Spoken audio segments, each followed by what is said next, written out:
ẹ̀jẹ̀ mi ní ẹ̀ kí n gbọ́ àkànbí ewé ayò ewé tún méje ìtún ló ní ọtún ẹ ṣe ìfà ló ní kan fà ẹ mọ́ra àìbínú gbogbo àtàrí gbogbo méjì ọkà bàbà gbogbo mẹ́ta ọkà wáṣẹ́ orí ló túmọ̀ ẹnu gbogbo ọ̀nà ní túmọ̀ ẹsẹ̀ akọni ìmọ̀ tú ìmọ̀ ọjọ́ ìmọ̀ èmi ni wọn kì í dálẹ̀ wọ́n bá lọ mẹ́lẹ́mọ́ wọ́n á fi jó ẹlẹ́mọ́ akọni wọ́n bá lọ bèèrè wọ́n á fi jó ẹrùkù bọ́ọ̀wọ̀ wọn bá tẹ̀lé wọ́n á fi jó aláre àwọn mẹ́tẹ̀ẹ̀ta parapọ̀ wọ́n wá jọ ń pẹ́ mọ́ ẹ̀ẹ́mọ́ olóko jẹ wọ́n pa Akíntọ́lá ọmọ Ògún wọ́n pàdé ìyọ̀dà ọmọ àtàràbọ̀bà àkọ́bí wọ́n pàdé ṣàtàdàdẹ ọmọ ọba Ìjẹ̀bú Mèrè aṣíwájú odò gbólùkẹrẹ ajagun lólòdì ọ̀run tó bá ṣe pé tìyẹ tó bá ṣe pé tìyẹ náà bá ń darí jọ wí àpérò ní kún gbọ́wọ́ ọgbọ́n ti ṣìgìdì máa gbé àbẹ́tì ló máa ń gbé àyàn tí ìlàyàn ewúrẹ́ ọlọ́run dákun má padà lẹ́yìn ẹ kó má gbàgbé ọ̀rọ̀ tẹ́ aṣíwájú ọlọ́run dákun má padà lẹ́yìn ẹ àkọ́bí ọlọ́run dákun má padà lẹ́yìn ẹ ọkọ̀ olúrẹ̀lẹ̀ ọlọ́run dákun má padà lẹ́yìn ẹ.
Obodo jisike n'ụbọchị eruo na oyibo It's everyone, be free, ayandaba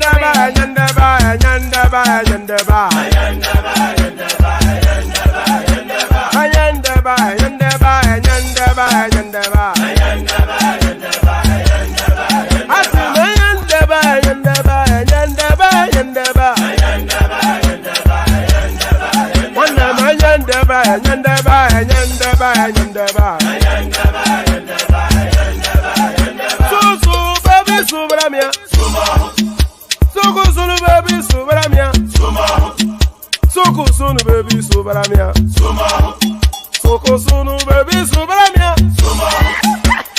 and gentlemen, sometimes you just have to act like you are drunk, like you are crazy. Confuse your enemies, confuse them.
Since I was born, but now I am getting youth.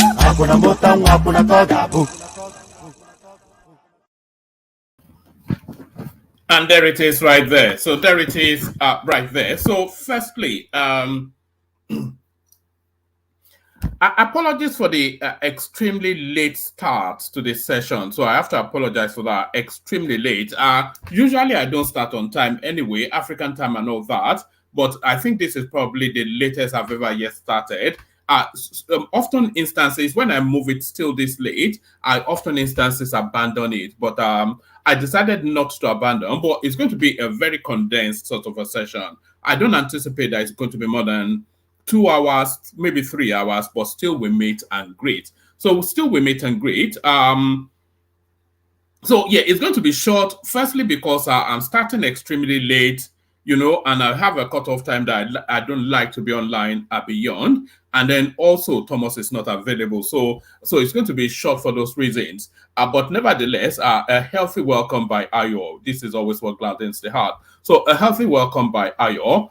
So now, and it's also going to be short because the news cycle is not giving up that much. So really, if the panelists do turn up, then they have to turn up bearing goods, bearing gifts. So if you are turn up with a talking point, because the news cycle just so spurs. All right, but this is certainly sufficient enough for us to wrap conversations around. Of course, this is what has been at the headline. This is what has been at the headline of all of the news items all the way through today. So 27 Rivers Assembly members loyal to Wike dump PDP for APC. So there it is right there. So so we kick it off with that. Actually, we might well just kick it off. We might well just kick it off with the sing-along of them actually departing PDP for APC. So okay, so all right, let's do that. Okay, and by the way, if you want to join, then hop in, because of course I've got one person with me at the moment. So if you want to keep us company, hop in or hop on, whichever one. So yes, let's get to it. 27 Rivers Assembly members loyal to Wike dump PDP for APC. The political tussle in the Rivers State House of Assembly continues to brew as 27 legislators from the People's Democratic Party PDP and loyalists of the former governor Yemsin Wike have defected to the All Progressive Congress APC. The lawmakers said to be under the leadership of Martin Amia Wule, the Assembly Speaker, and Mr. Wike's ally, announced their defection during the plenary session on Monday. In their defection letters, the lawmakers allege that Governor Siminalayi Fubara starved them of funds. They also cited divisions in the PDP as the reason for their defection. After reading the letters, Mr. Amiawule directed the House clerk to convey their resolution to the governor. The development is not unconnected with the political crisis between the faction of Mr. Wike, now FCT minister, and Mr. Fubara over control of the state's political structure. It comes 2 weeks after Mr. Wike publicly declared that 27 assembly members did not support the governor. And by the way, there are 32 in total members of the House of Assembly in Rivers State. So just hold on to that. We'll get to that in a moment. So the development is not unconnected to the political crisis between the faction of Mr. Wike, now FCT minister, and Mr. Fubara over the state's political structure. It comes 2 weeks after Mr. Wike publicly declared that 27 assembly members did not support the governor. Let me tell you, you have, they have 31 members, so not 32. Let me tell you, you have 31 members in the House of Assembly. 27 are against you, the minister had said whilst addressing reporters on November the 24th. The 32-member House had been divided into 2 factions since October following the impeachment of Majority Leader Edison Ahie. Whilst Mr. Amewule is leading members loyal to the FCT minister, lawmakers loyal to Mr. Fubara chose Mr. Ahie as their own speaker. The political drama continues to unfold as the assembly under the rulership of Mr. Amewule has served an impeachment notice on the governor. Despite President Bola Tinubu's intervention, the political crisis in the state has continued to intensify. However, Mr. Wike claims he does not have a problem with the governor and was ensuring the state's political structure was not torn apart. So there it is right there. A sitting duck, a sitting duck, that's essentially what we are. So let's watch this. So this now is essentially the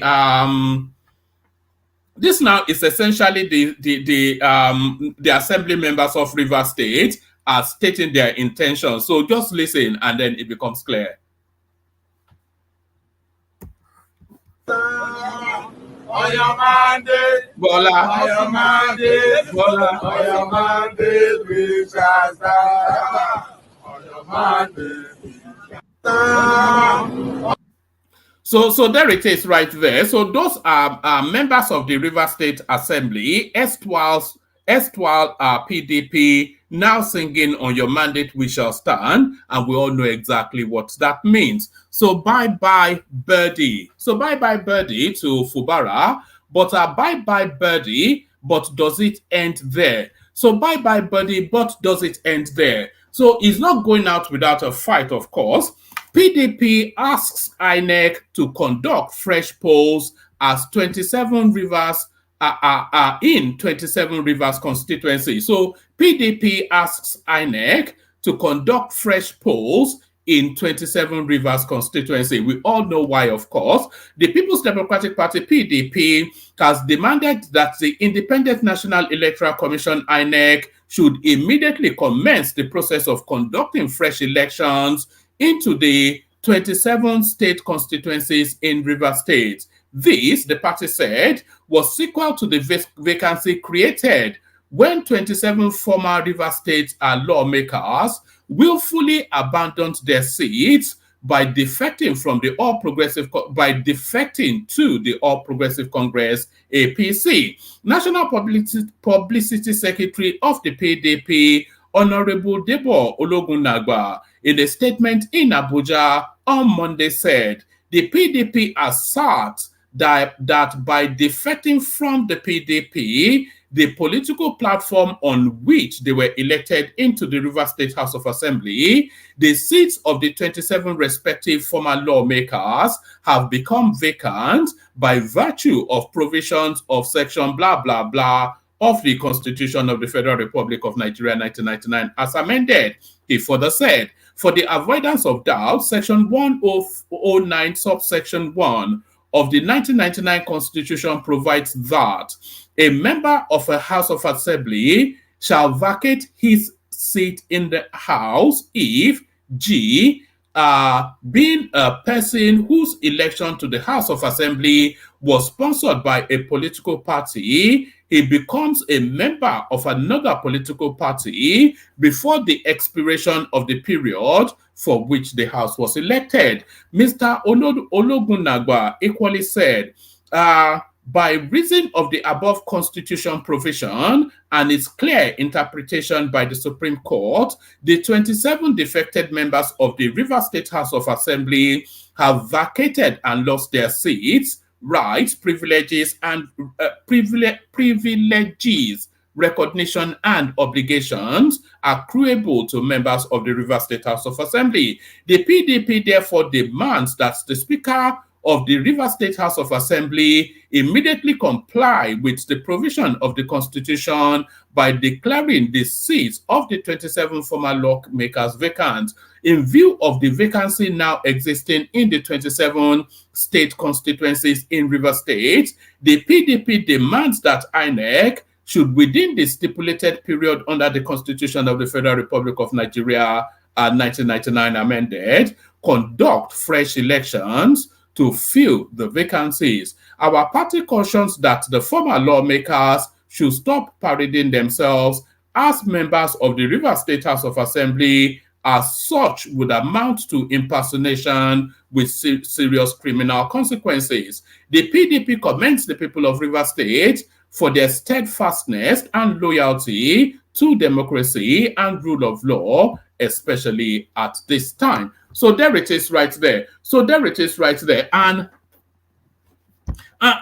we will see how this plays out. But constitutionally, I think Atahiru Jega was even hammering on this particular point not quite a few days ago. You know, just a few days ago. Yes, quite a few days ago, actually. So Atahiru Jega was hammering on this point barely a few days ago. You cannot, by the machineries and structure and support of a political party, win an election and gain a seat, and then move from that political party to a rival political party. You know, you cannot do that because that is somewhat truncating what the will of the people and the mandate given you. Because what is the argument that it wasn't what rather is the argument that it was not because of that party that you were voted for? So because it's a combination of everything, isn't it? You are XYZ representing this particular party, adherents to that party, vote that party line anyway, and by virtue of their loyalty to that party, you get an elected position. So that's somewhat how it works. So you cannot then take their mandate, which they've given to a particular party, and transmute it to another space. So there's a constitutional matter to be addressed there. So we'll make this the last readout. Hopefully, I think I've actually seen one or two people, so we may actually have a session. Let's go on to this. Ohaneze berates Bode George for saying Igbo should focus on developing own states. So Bode George, erstwhile their bestie, now of course the realities of politics.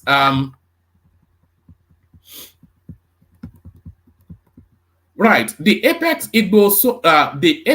Igbo Social Cultural Organization, Ohaneze Indigo, has berated Chief Bode George over his attack on Igbo people whose houses and properties are being demolished by the Lagos state government. I thought this guy was anti-Tinubu and APC. So quite why he will leap to the defense. The farmer needs a wife. He needs a job. The dollars is they are running thin. George, a former deputy national chairman of the People's Democratic PDP, had in an interview said it was disheartening and unpatriotic that despite the challenges facing the country, it was who owns Lagos that people were preoccupied with. He asked why the Igbos couldn't focus on developing their own state instead of Lagos. What stops Iwanyanwu from developing Igbo land instead of developing Lagos? Also, according to him, given the pervasive problem of widespread poverty amongst Nigerians, the subject should not be the main focus of discourse. Reacting in a statement issued on Monday by Ohanese National Publicist Secretary Dr. Alex Ogbonia, the Apex Igbo body described George's statement as unstatemanly and bigoted. I think it's actually Reach, an organization headed by Nwanyanwu. What did they call the Lagosians? Rascals or something like that, in the throes of that election, or even the whole of the ethnicity rascals. I think it's Reach that Ohanese will be accusing anybody of being unstatemanly and bigoted.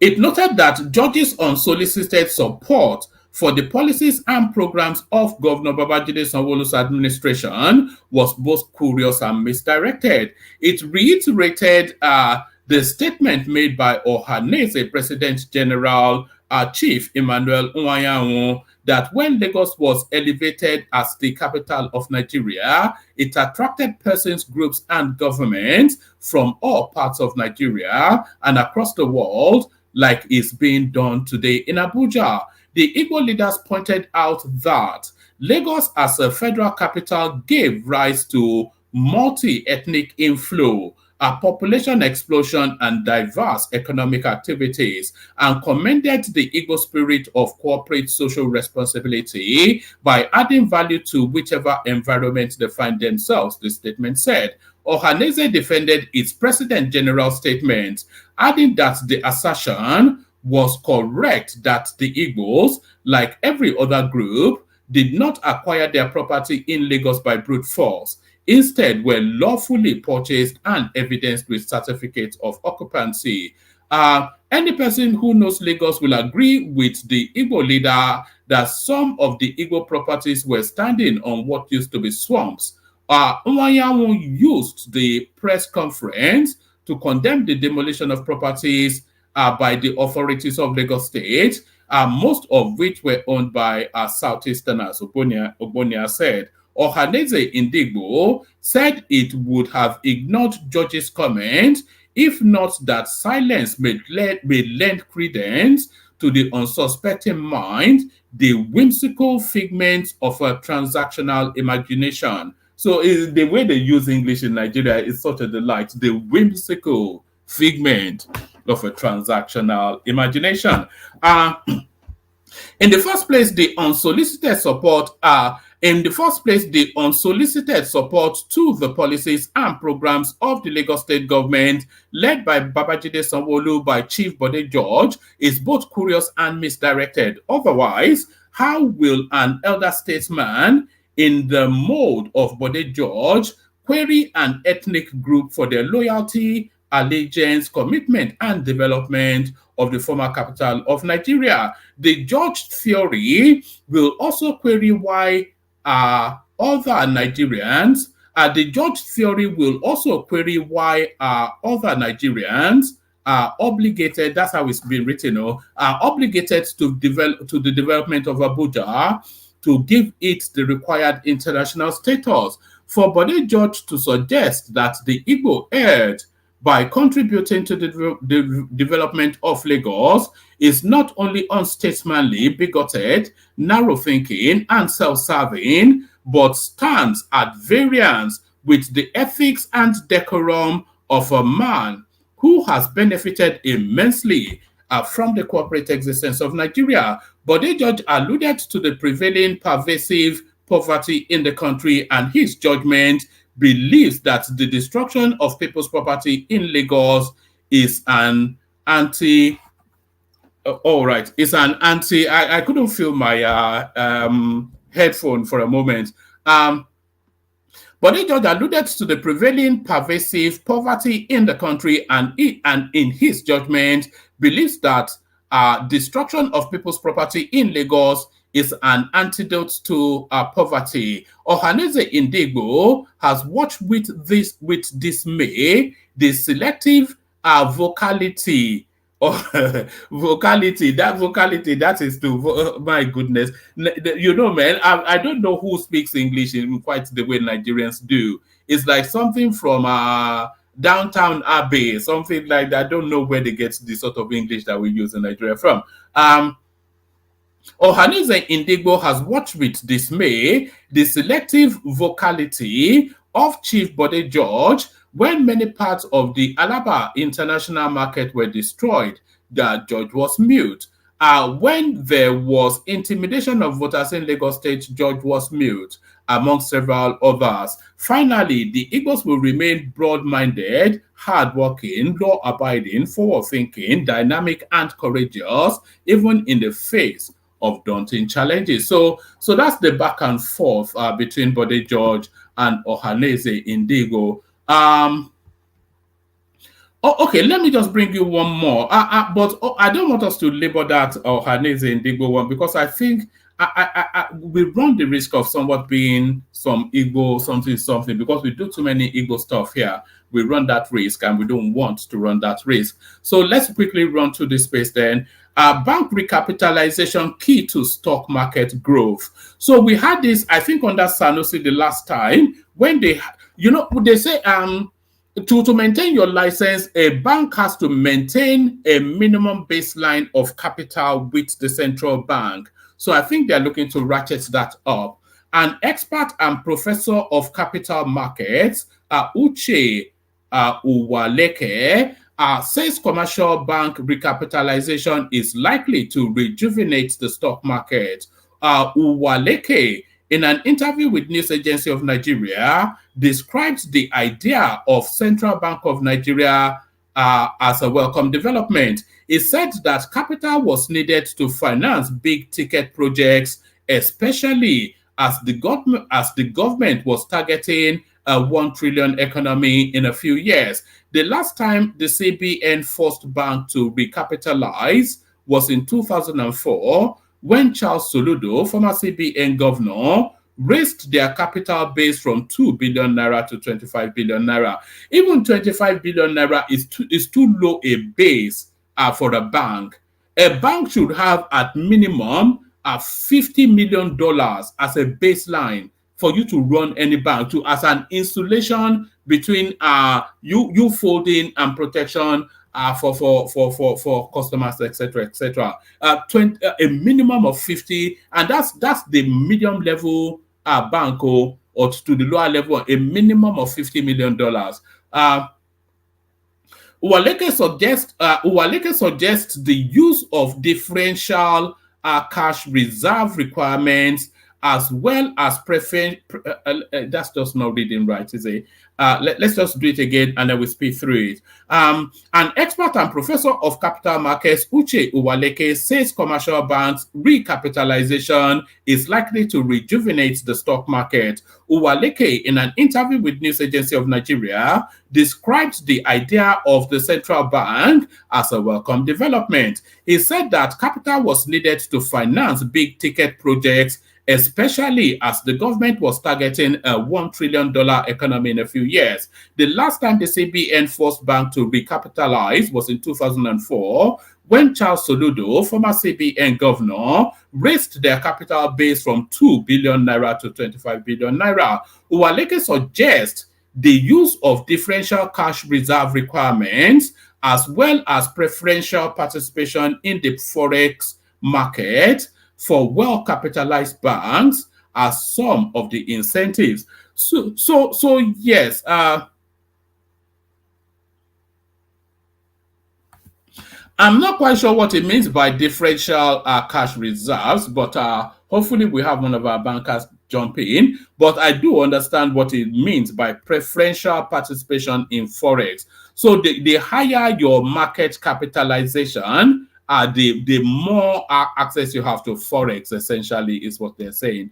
Also, it should be more about incentive than coercion. Some deposit money banks are already making efforts to increase their capital base. The CBN can use prudential guidelines to strengthen the present tiered arrangement. So tiered as in scales. The use of the CAR, the ratio of banks' capital to risk-weighted assets, is a good example. For whatever it is worth, smaller banks playing at the regional level should not be regulated out of existence, Uwa Leke said. Earlier, the Chartered Institute of Bankers of Nigeria, led by its president, Dr. Ken Opara, had said that banks were ready for recapitalization. So yes, I think we'll be seeing big banks swallowing up our smaller ones. That's essentially what we're looking at. So big banks swallowing up our smaller ones. So let me play you the Kegite music, bring on the panelists, and let's kick it off. Let's kick it off. Can I kick it? Yes, you can. Can I kick it? Yes, you can. Water, only water, where they see ma. Water, only water, where they see ma.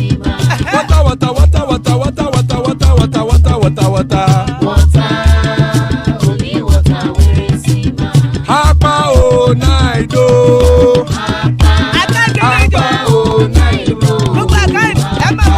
Hapa you don't come o.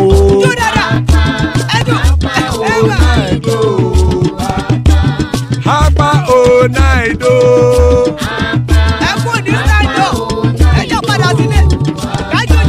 Oro kẹ̀kẹ́ ẹlẹ́mù yé o. Ilé sọ́dí kẹ̀kẹ́ rẹ̀ ẹlẹ́mù rẹ̀ o. Bobby master kẹ̀kẹ́ rẹ̀ ẹlẹ́mù rẹ̀ o. Chifu Faila ti kẹ̀kẹ́ rẹ̀ ẹlẹ́mù rẹ̀ o. Eruku lẹ̀lẹ̀ ẹlẹ́mù dé. Eruku lẹ̀lẹ̀ ẹgbẹ́ ẹlẹ́mù dòde ojàre o. Eruku lẹ̀lẹ̀ Ghana ti dé ẹgbẹ́ bọ́dì o. Ọmọ ẹlẹ́yẹ ẹ̀yẹ o ó dilé o. Odúyẹ̀lá ẹ̀yẹ o ó dilé o. Petrosonama ẹ̀yẹ o ó dilé o. Petrosodúnkẹ́ ẹ̀yẹ rẹ̀ ó dilé o. Ẹlẹ́kọ̀ ọ̀run mú ìní o.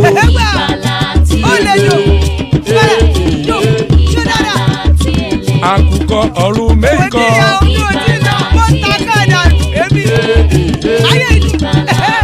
Ikú kò ní ríwà gbéṣe o.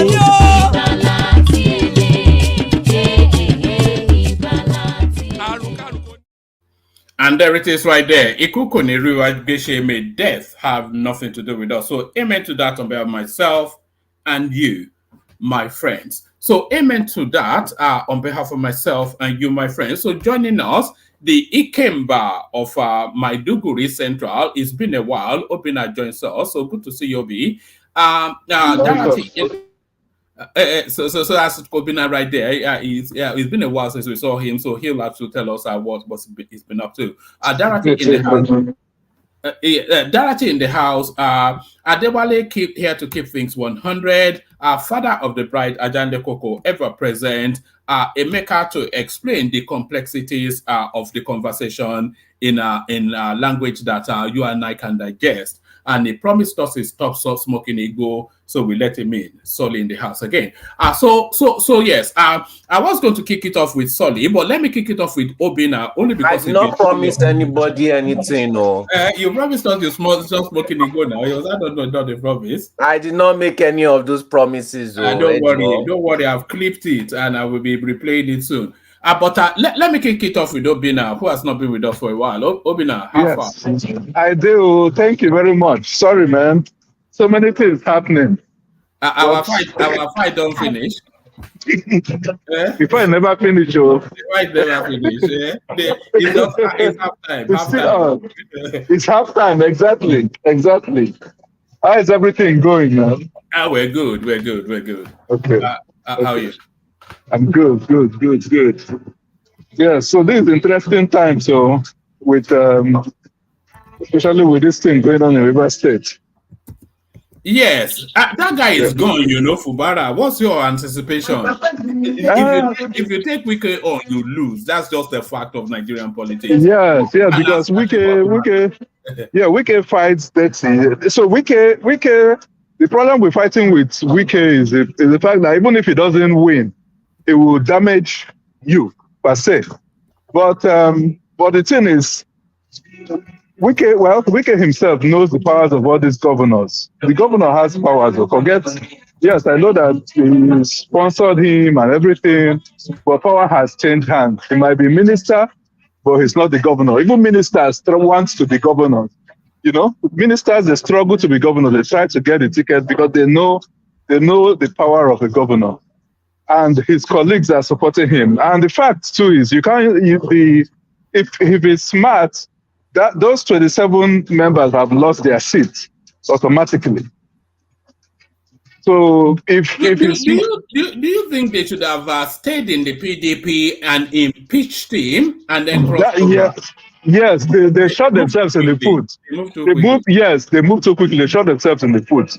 Because you can't say that the secretary, because I think that's the excuse they're using. Oh, that the secretary. I know the issue there is the national secretary of PDP wanted to run for governor of Imo State. So he was trying to retain that position and see if he can get it. If he doesn't get it, he will retain the position. So I think that's the issue they're having in PDP. But that does not amount to factionalization. The constitution only recognizes that if the party is factionalized, then that can be a ground for you to defect. But it's not. And for lawmakers, it's very clear that if you leave the party that brought you into office, you automatically lose your seat. There are even some rulings about this, even in this dispensation.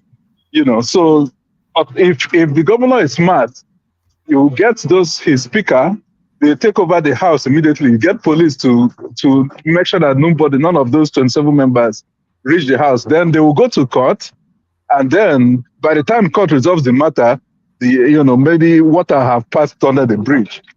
They shot themselves in the foot. They shouldn't have rushed to the camp. They would have stayed there, do the thing, then the camp. But I don't know who gave them that strategy and what benefit that was to serve them. But impeaching a governor, Have they written a formal notice to say that they are the campaign? No, they wrote. There was an official letter they sent to the speaker. The speaker read the letter. I listened to the announcement by the speaker that 27 members have sent letters individually, and he even gave the reasons. Because initially, what came to my mind was, these people have lost their seat.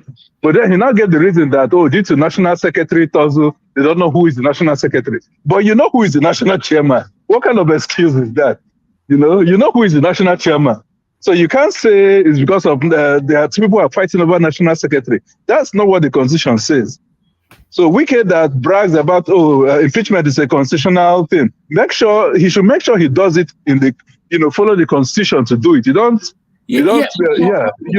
But Obina, these guys will be aware that as soon as they decamp, they lose their seat. So there must be a clause or a window that they are relying on. They are relying on previous situations where it has happened over and over and nothing happened.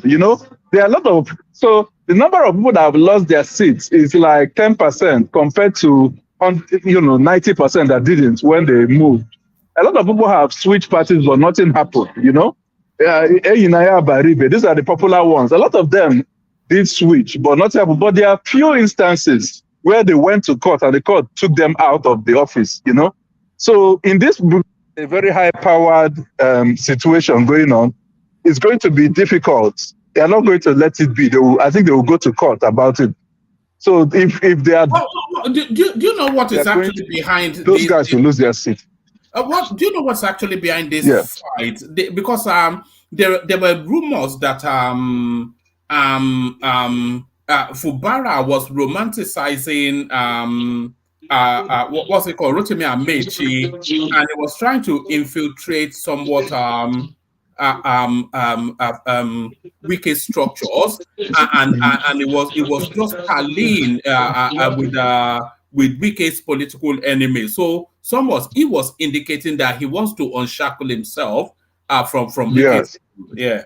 Yeah, so so the thing is, okay, if just even as an outsider, if knowing who Wike is, it's difficult for you as someone who is employed by Wike to work for Wike.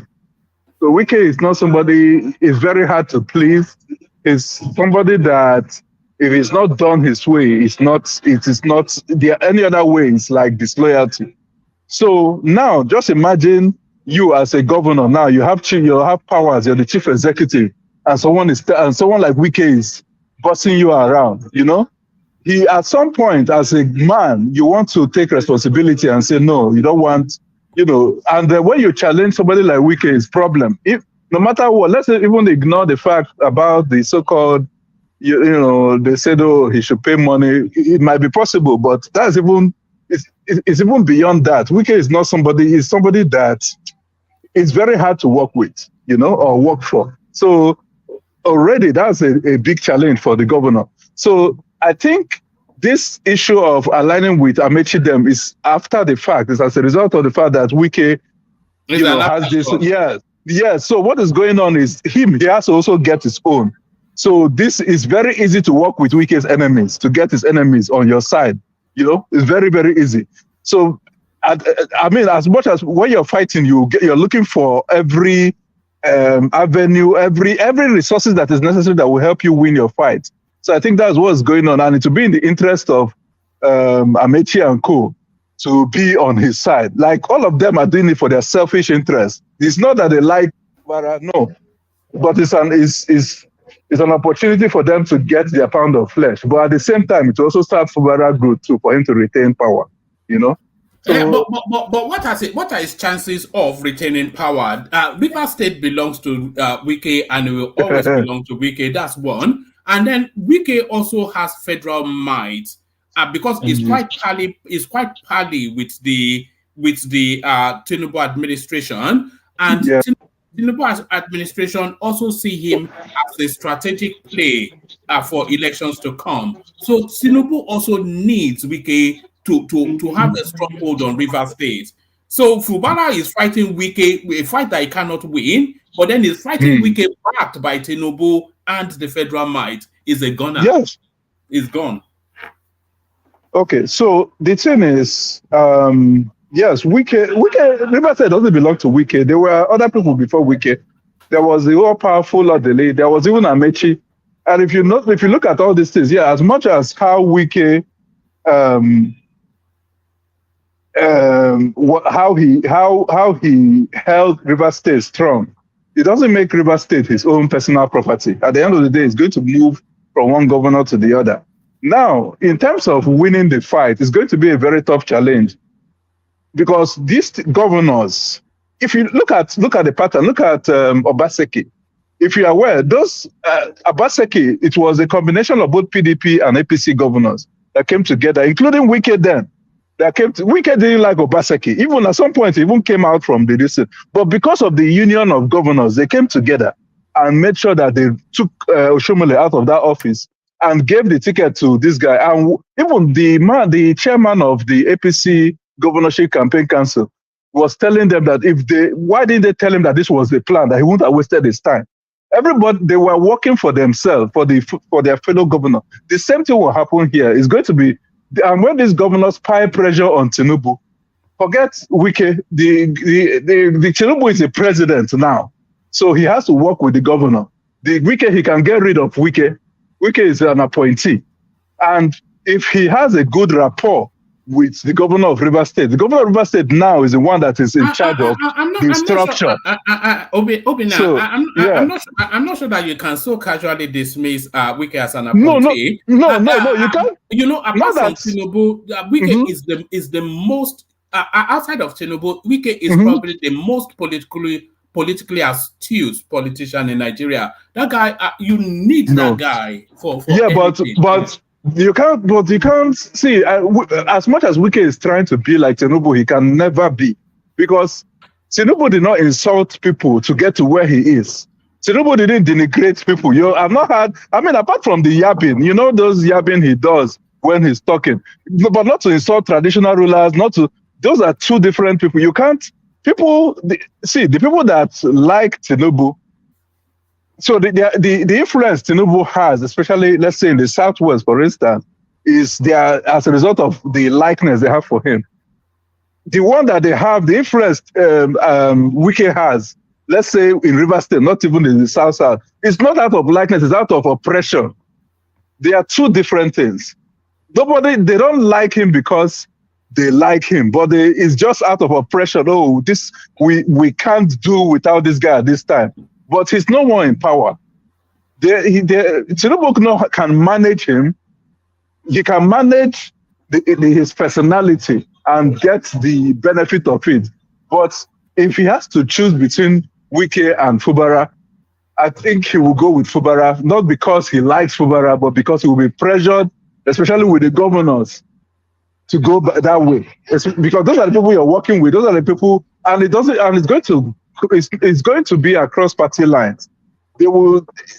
Which governor is going to Tinubu? Sorry, can somebody interject? Which governor is going to pressure Tinubu? Okay, no. So the thing is, it's not about if you look at the pattern that has happened, these governors fight for themselves. They are selfish beings for themselves. So when they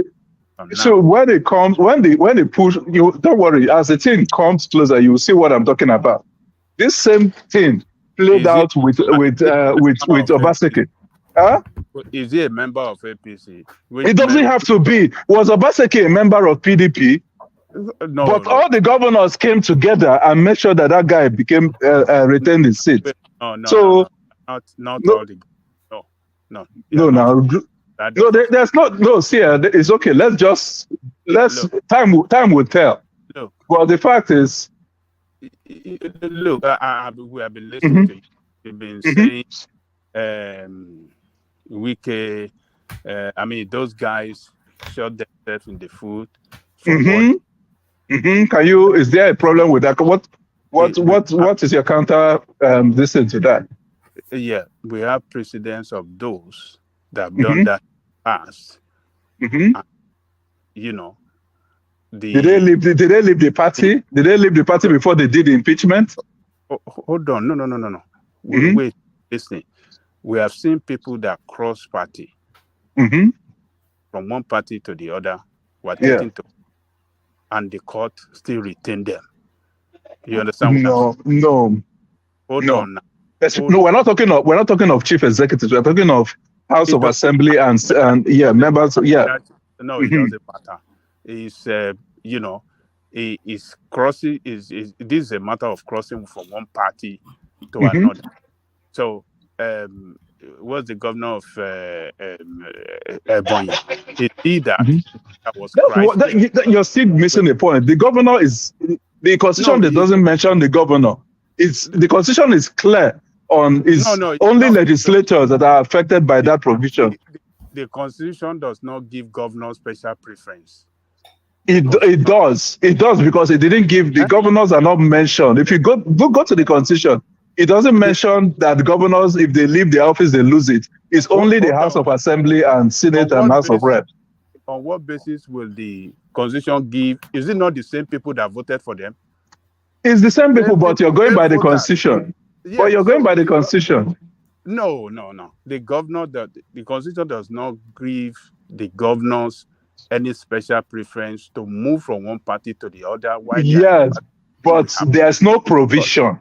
There's no provision that mentions the governor. So there's nothing. It's not. We can't, because of how we feel, say, oh, it doesn't give. The fact is, the constitution does not mention that if a governor leaves, he loses the seat. It only mentions House of Assembly, Senate, and House of Representatives. But the caveat on that constitution now. Yes, so the caveat is is that the only reason they can do it is if their party splits. That's if their party has a faction. 1, 2 is if the party that they are currently in is merging with other parties. So let's say the party have decided that they're going to merge with APGA. Now I have right. Okay, I don't want to be part of APGA. I have right to leave. Those are the 2 provisions that I'm aware of. The 2 provisions, but the 2 provisions, the 2 provisions just happen now. No, none of them happened. You're talking about one of them happened. The party is factionalized. How is it factionalized? Is it because a national secretary doesn't want to leave office, or what? Is that what? Sorry. Hold on, Wapis. Both at the federal, both at the national and the state level, the PDP is factionalized. No. So the Constitution only recognized factionalization at the federal level, not the state, because I think they knew that someone like Wike can cause factionalization so that they can do. Sorry, Mr. Obi, sorry. Hold on. Ajalipo, hold on, please. Hold on. Hold on. Let me engage with him. I will give for you now. Look. Okay. For the party not to have done anything since the beginning of this thing, since the beginning of the crisis to this time, that tells you that there's a crisis within the party. Yeah, there can be crisis. Crisis and factionalization are 2 things. Yeah, go ahead. When there is crisis within the party that appears irreconcilable, then they can move. Because the party not the party is that's not what the Constitution says. That is what it says. This crisis. It says factionalization. Yeah, there's faction. What are you talking? No, faction means faction means they have 2 national chairmen. You know how they had new PDP and PDP? That is factionalization. This is not factionalization. This is not factionalization. You can't create factionalization. Factionalization is where you have 2 national officers. No, it is not only. It is not only when you have 2 national officers. Crisis cannot be equal to factionalization, my man. No. It is Sorry, Mr. Obi. Where in the Constitution they dictate that the factionalization must be 2 national leader? No. So I'm not sure. Sorry. Hold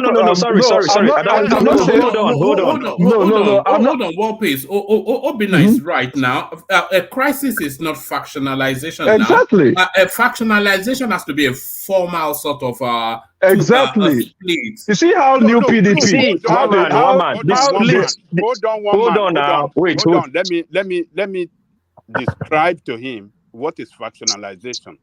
In that state, it doesn't have to be from the national. It's not. No, Constitution says national. No, you can't go beyond the Constitution. It says national. Yeah. Hold on. Factionalization is in the party, in the state. They have 2, what do you call it? 2 speakers already in that state. So what are we talking about? You have the governor on one side of the aisle and the other side, and the party from the national is not making effort to resolve this problem. So the party is already factionalized already. No. So you say having 2 speakers is not. The speaker is the State House of Assembly. It's not the party. The factionalization of the party in the state. Hold on now. No. State. See, you're going the wrong way. The state faction. If you like, let us split it to 20 pieces in the state. It doesn't count. It has to be federal. It has to be national. We will see. Not only. Check. I will look for that provision and send to you. It has to be national. It can't be the state. No. It's not. That is not it. The faction. Yeah, we have to deal with facts. All right. We'll establish that as it goes on, because the PDP have already. They've already instituted or ignited that space. They've already signaled to INEC that look, these people. They've left the party, therefore their seats is exactly. Then where is the other faction? An election. Why is the other faction not talking? Hold on. If PDP have a faction, if PDP really have a faction, why is that faction quiet now? PDP, there is no faction. Forget it. They don't have a faction. They have an acting national chairman. That they have one structure. There is no faction in PDP. There is no reason for a faction. So normally, faction happens when they have power and they're trying to struggle for power. There's no money to run another faction. The only time that faction happened was when they were struggling for power during Jonathan's time. We had new PDP. That was an ample opportunity for everybody to leave, because that was a real faction. They had all their national officers. A replica of the main PDP was double. That's faction. It's very clear when it's faction. It's not this crisis that is going on. Every party have crisis going on. Some you might not even know that they have crisis. Even NMPP have crisis. All the parties have crisis. It's how they manage it is the issue. Right now, they don't have any faction. That's what I'm saying. All right, brilliant. Hold steady, Obina. We'll see how it plays out. I'll go on from you to Solly. I'll still look round to you because I want you to also tell us what you've been looking at in the news. But let me go around the floor and then come back to you. I'll go to Solly rather, and then King Emeka, and then we move it round. Solly, are you following goings on in River State? Well, yes, because it was funny to me. Ever since I saw Wike's live band, I've set my eyes on Rivers. That was the most interesting thing I ever saw in a while. So we miss that live band, don't we? Now they've lost. Did you see him dancing for sweets at Bajabi Amila's office just 2 days ago? No, I didn't see that one. You didn't see it? Yeah, I haven't been online as on Instagram and all these blogs like before. So sometimes I just come in and then go out, like today and yesterday. But days before, I didn't really use social media that much. What occupies your time these days? Money, Avi? Yeah, so I'm working. So, but I use YouTube a lot. So there's that one. And then again, the amount of negative news that usually comes out from all these Nigerian blogs is always too much. Sometimes I just need a mental break. Yes, it's quite tasking, isn't it? But what have you been looking at in the news then? Go on, the floor is yours. This topic is one of the only ones that I saw, this weekend topic, and I just chuckled when I saw it because I realized that Wike has been learning a lot of things from this APC camp. It's not in APC, it's still in PDP. However, those people that moved from PDP to APC were under the orders of Wike. And the only person that would have told Wike how to play that game would have been someone from APC. I usually laugh when they say, we could not vote out APC in Lagos State. We didn't let them do anything. I always compare a simple local government chairman in Lagos is way, way smarter than most of these governors in these other states. They are very disappointing. They don't even know how to play politics. They are just entitled. Look at this guy. Someone put him there. He didn't work to get to that position. That is why he's so mentally weak. That is why his strategy is so poor. All these things that he's doing right now, I can bet that somebody advised him to do it. However, the person that advised him to do it, if they were in that same position, they would never do it. Because this man just seems very confused. Anytime something comes out against him, he's always surprised. You're always catching him off guard. This lets me know that this guy doesn't know anything. He doesn't have any strategy. He's just somebody that they put there to be boy, but too much ego, too much pride actually made him start feeling like he is him.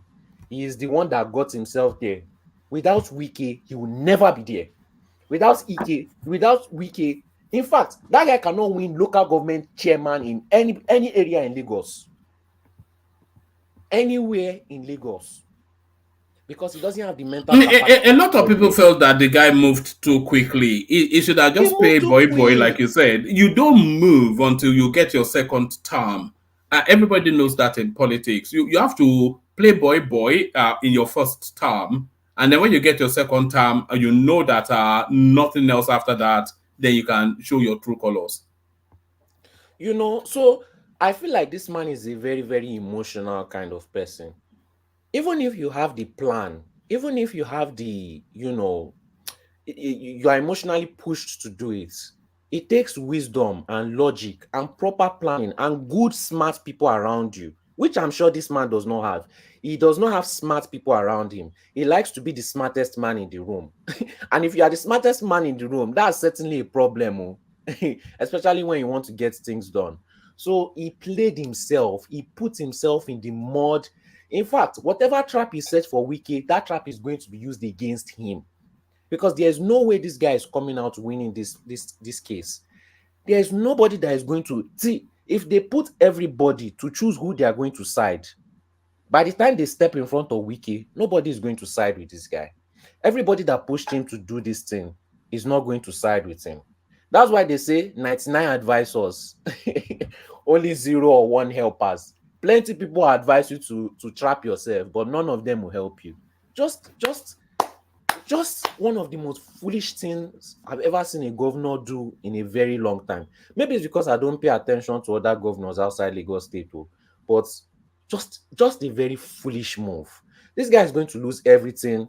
He reminds me of a. But the guy is because they attempted to impeach him once, and before they could convene, he went and burnt down the state assembly.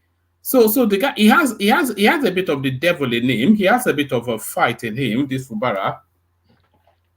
Yes, you can be emotional, but it doesn't mean that you win the war. It just means that you'll be the loudest going down. You can shout, you can scream, you can screech, but if somebody is going to beat you, they'll still beat you. The empty barrel makes the loudest noise. The fact that he has to burn something down shows how mentally weak he is, shows he has no strategy. He's panicking. Those are the signs of a panicking man. A smart man will be silent, watch his adversary, gather a group, gather a team. Even the 300, we watched the movie 300. They did not just gather 300 men. They had a strategy, and they used that small 300 numbers to defeat armies. Why did they defeat armies? Because they had the mental capacity, the strategy, and the plan, and the backing to know every single scenario and include a case of losing. This man went with full emotions, thinking that emotions would beat strategy. Wike has APC. APC is full of very smart people. You have lawyers, you have accountants, you have economists, you have so many people that run normal businesses, people with high degrees, high mental capacity. Yeah, but every party has that now. It's not as though PDP it's not does not have. PDP has plenty moments in that joker. party. PDP has plenty moments in that party because I've not seen any strategic move from them. If you can mention one strategic move, Wike is a mumu, Abishi. Imakinde is a mumu. No. What are you talking about? Okay, compared to APC. I'm talking about in terms of who is smarter than Wike in APC? Nobody. A lot of them are outside of Tinubu. One man. I don't think there's any smarter politician in Nigeria than Wike. All right, compare APC to PDP. Which one has more smart people? I don't know. It's APC now. No, how would you say that? APC now. It's APC. Who is major? They have more smart people in APC than PDP. Apart from Wike, apart from the governor of Oyo State, who else? You want to call Atiku smart? Atiku is smart. He navigated himself. He's not that smart. He's not that smart. Right. He played himself during the election. They didn't have to. They didn't have to do anything against him. Every single thing that went against him was his own fault. There wasn't any strategy being played there. But when APC is coming for you, they will come for you legally, and they will come for you streetwise. They will cover every single section. So I don't believe PDP has any smart person. And even if they have smart people, the smart people are not working together. So what's the point? It's not surprising to me. This guy is going to go down the same way Ambode went down. And the next person is going to come and play boy, and it's just going to look foolish. because there's no way this guy is beating Wike. There's no way. I don't see any strategy working out for himself, working out for him anymore. He has left himself stranded in the desert. You know, most of these people cannot win ordinary simple local government chairmanship in Lagos. But here you are giving governorship. Too much arrogance. Instead of him to take advantage of the opportunity, he went less than 1 year. Less than 1 year. Is that the sign of a smart man? That's the sign of an eager man, an emotional man. So it's not surprising. I expect more losses for him. I don't expect him to win in any way possible. And also, that River State is very important for the next election. So, you know, what would make him even think that he has a chance? What you just said there. Wike knows that his political capital. The fact that he's a FCT minister, the fact that he's the darling of the APC, all of these things, all of his political capital rest on the fact that he has control of River State. If he loses control of River State, he loses everything. So it's a game of high stakes that Fubara is playing with him anyway. A game of high stakes. And he will never lose that Rivers. He's going to use everything against. This guy controlled the state for 8 years. Do you think he doesn't know every nook and cranny of that state? All the right people to meet, every single corner. Yeah, but it doesn't. You know, these states are controlled with money, and River State is probably the richest state in outside of Lagos State in the country, and Fubara controls the purses now. He controls the purse strings of. Well, there's money and then there's power. APC is currently in control of Nigeria, so there's money and there's power. Power always beats money. All right, Bilal, hold steady. I still want to run you through other topics, but let me move this topic around, move it in the direction of King Emeka, who I know has quite a few things to say about this. But Emeka, let me bring you in with the words of Ayo Fayose, who a prophet saw this coming. Your Excellency, my counsel is to you. God will help you. Don't see more than what you are supposed to see. The moment you want to see more than you are supposed to see, you begin to see spiritual. I know Wike. I know Wike. Now, if he say he will fight you, it's either you surrender or you look for that trouble to the end. God will not find you Wike's problem. He has. So there it is, right there. The prophet, your fire, Peter the Rock. He saw it coming. King Emeka. Yeah, good evening, everyone. Please like, share, and subscribe. And today is another work week and another delicious session for the panel. By the way, you're right. Fayose, I think he's speaking from experience, but we've seen this over and over again in our political space, where godfathers install their godsons and their godsons. Emeka, Emeka, something quite shocking. We have about 140 people watching us and only 20 likes. I know we're quite low. We're quite hated by the obedient space, but surely 20 likes out of 150 people. Oh, that's a new record. That's not cool. It's not cool. Please call your enemies and let them like. Use it. If you love Peter Obi, click on like button. If you love Peter Obi, click on the like button. Maybe if that you does know it. Peter Obi Unbelievable. is the social media president of Nigeria, please click the like button at this point in time. Get upset and like the button.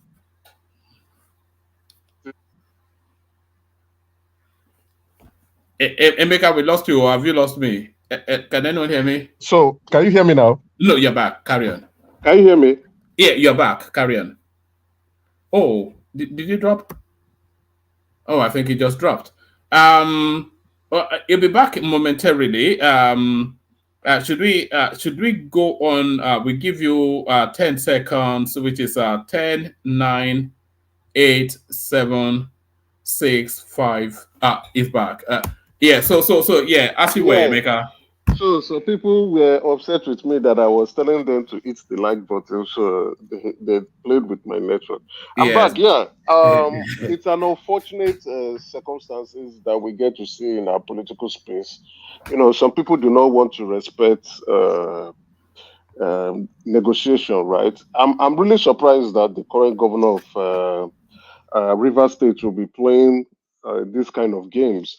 You know, him not understanding how he came, the political structures that were in play that brought him to become governor. But I tend to want to agree with Obina, right?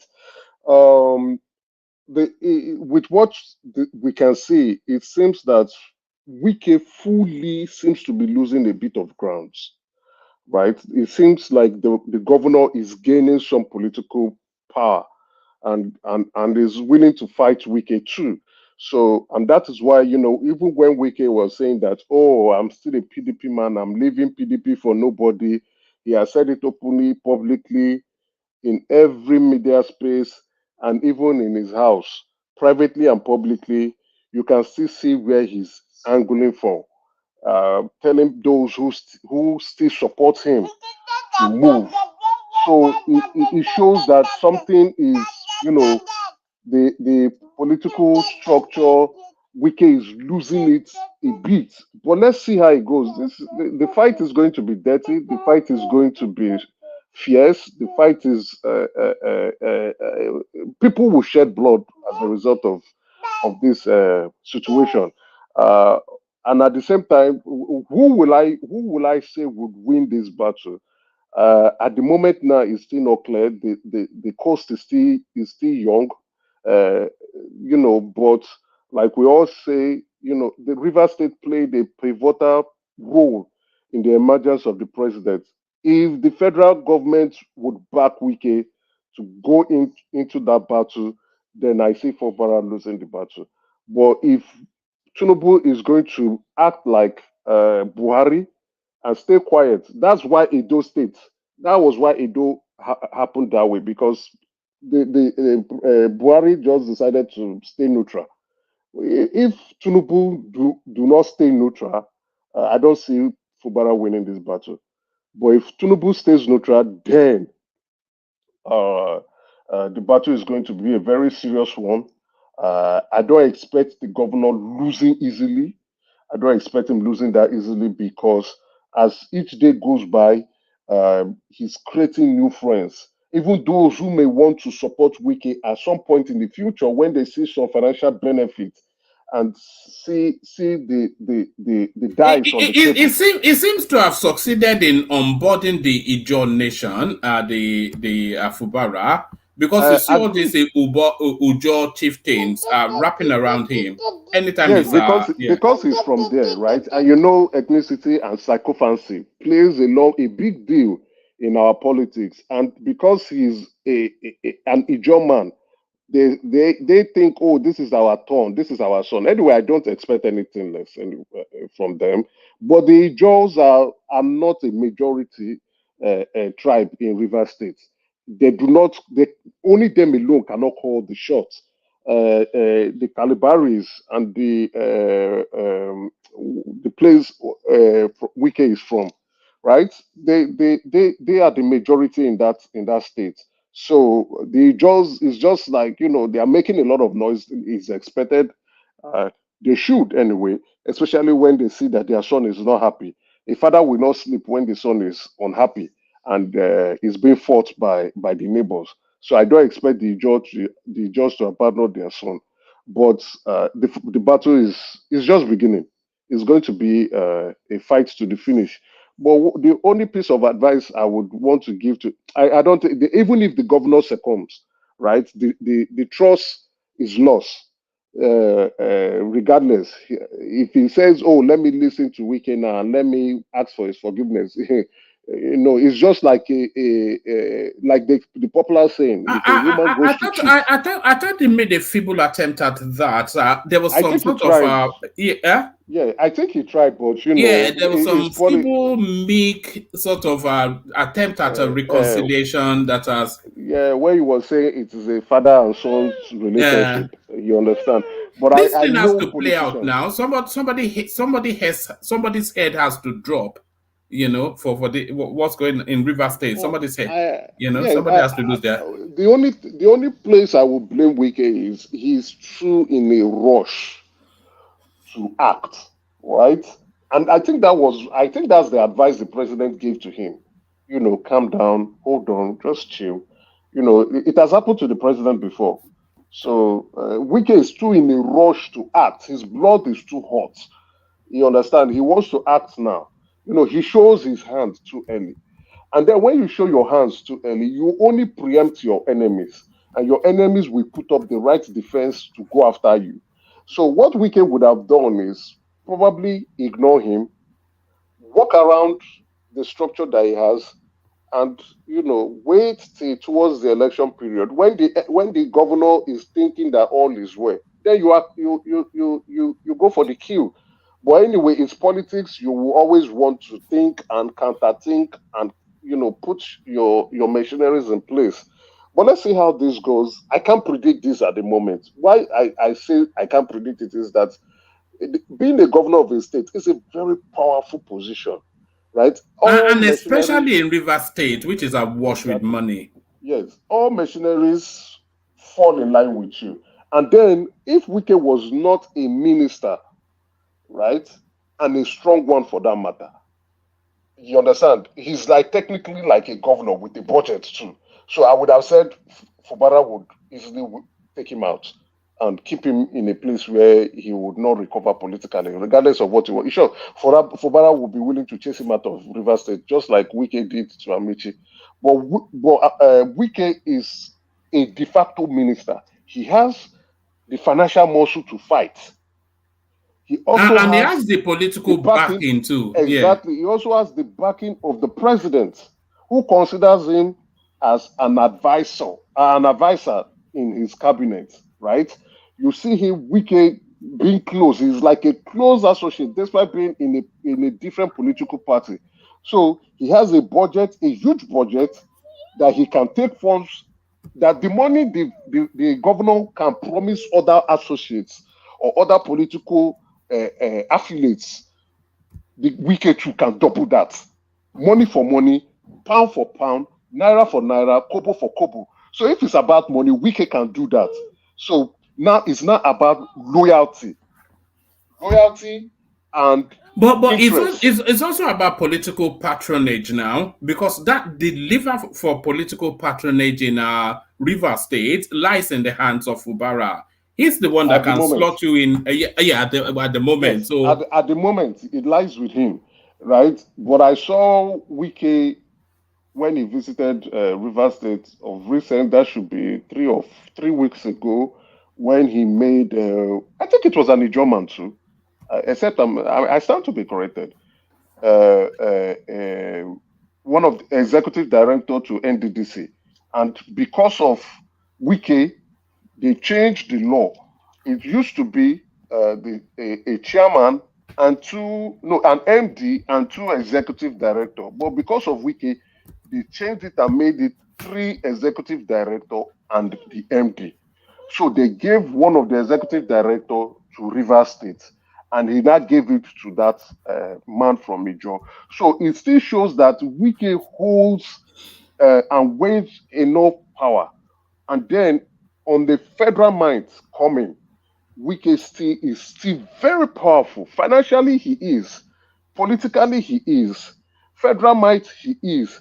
So let's see how this goes. And the fight for River State would define Wike politically and likewise in the future. If Wike lose River State, his relevance begins to go down.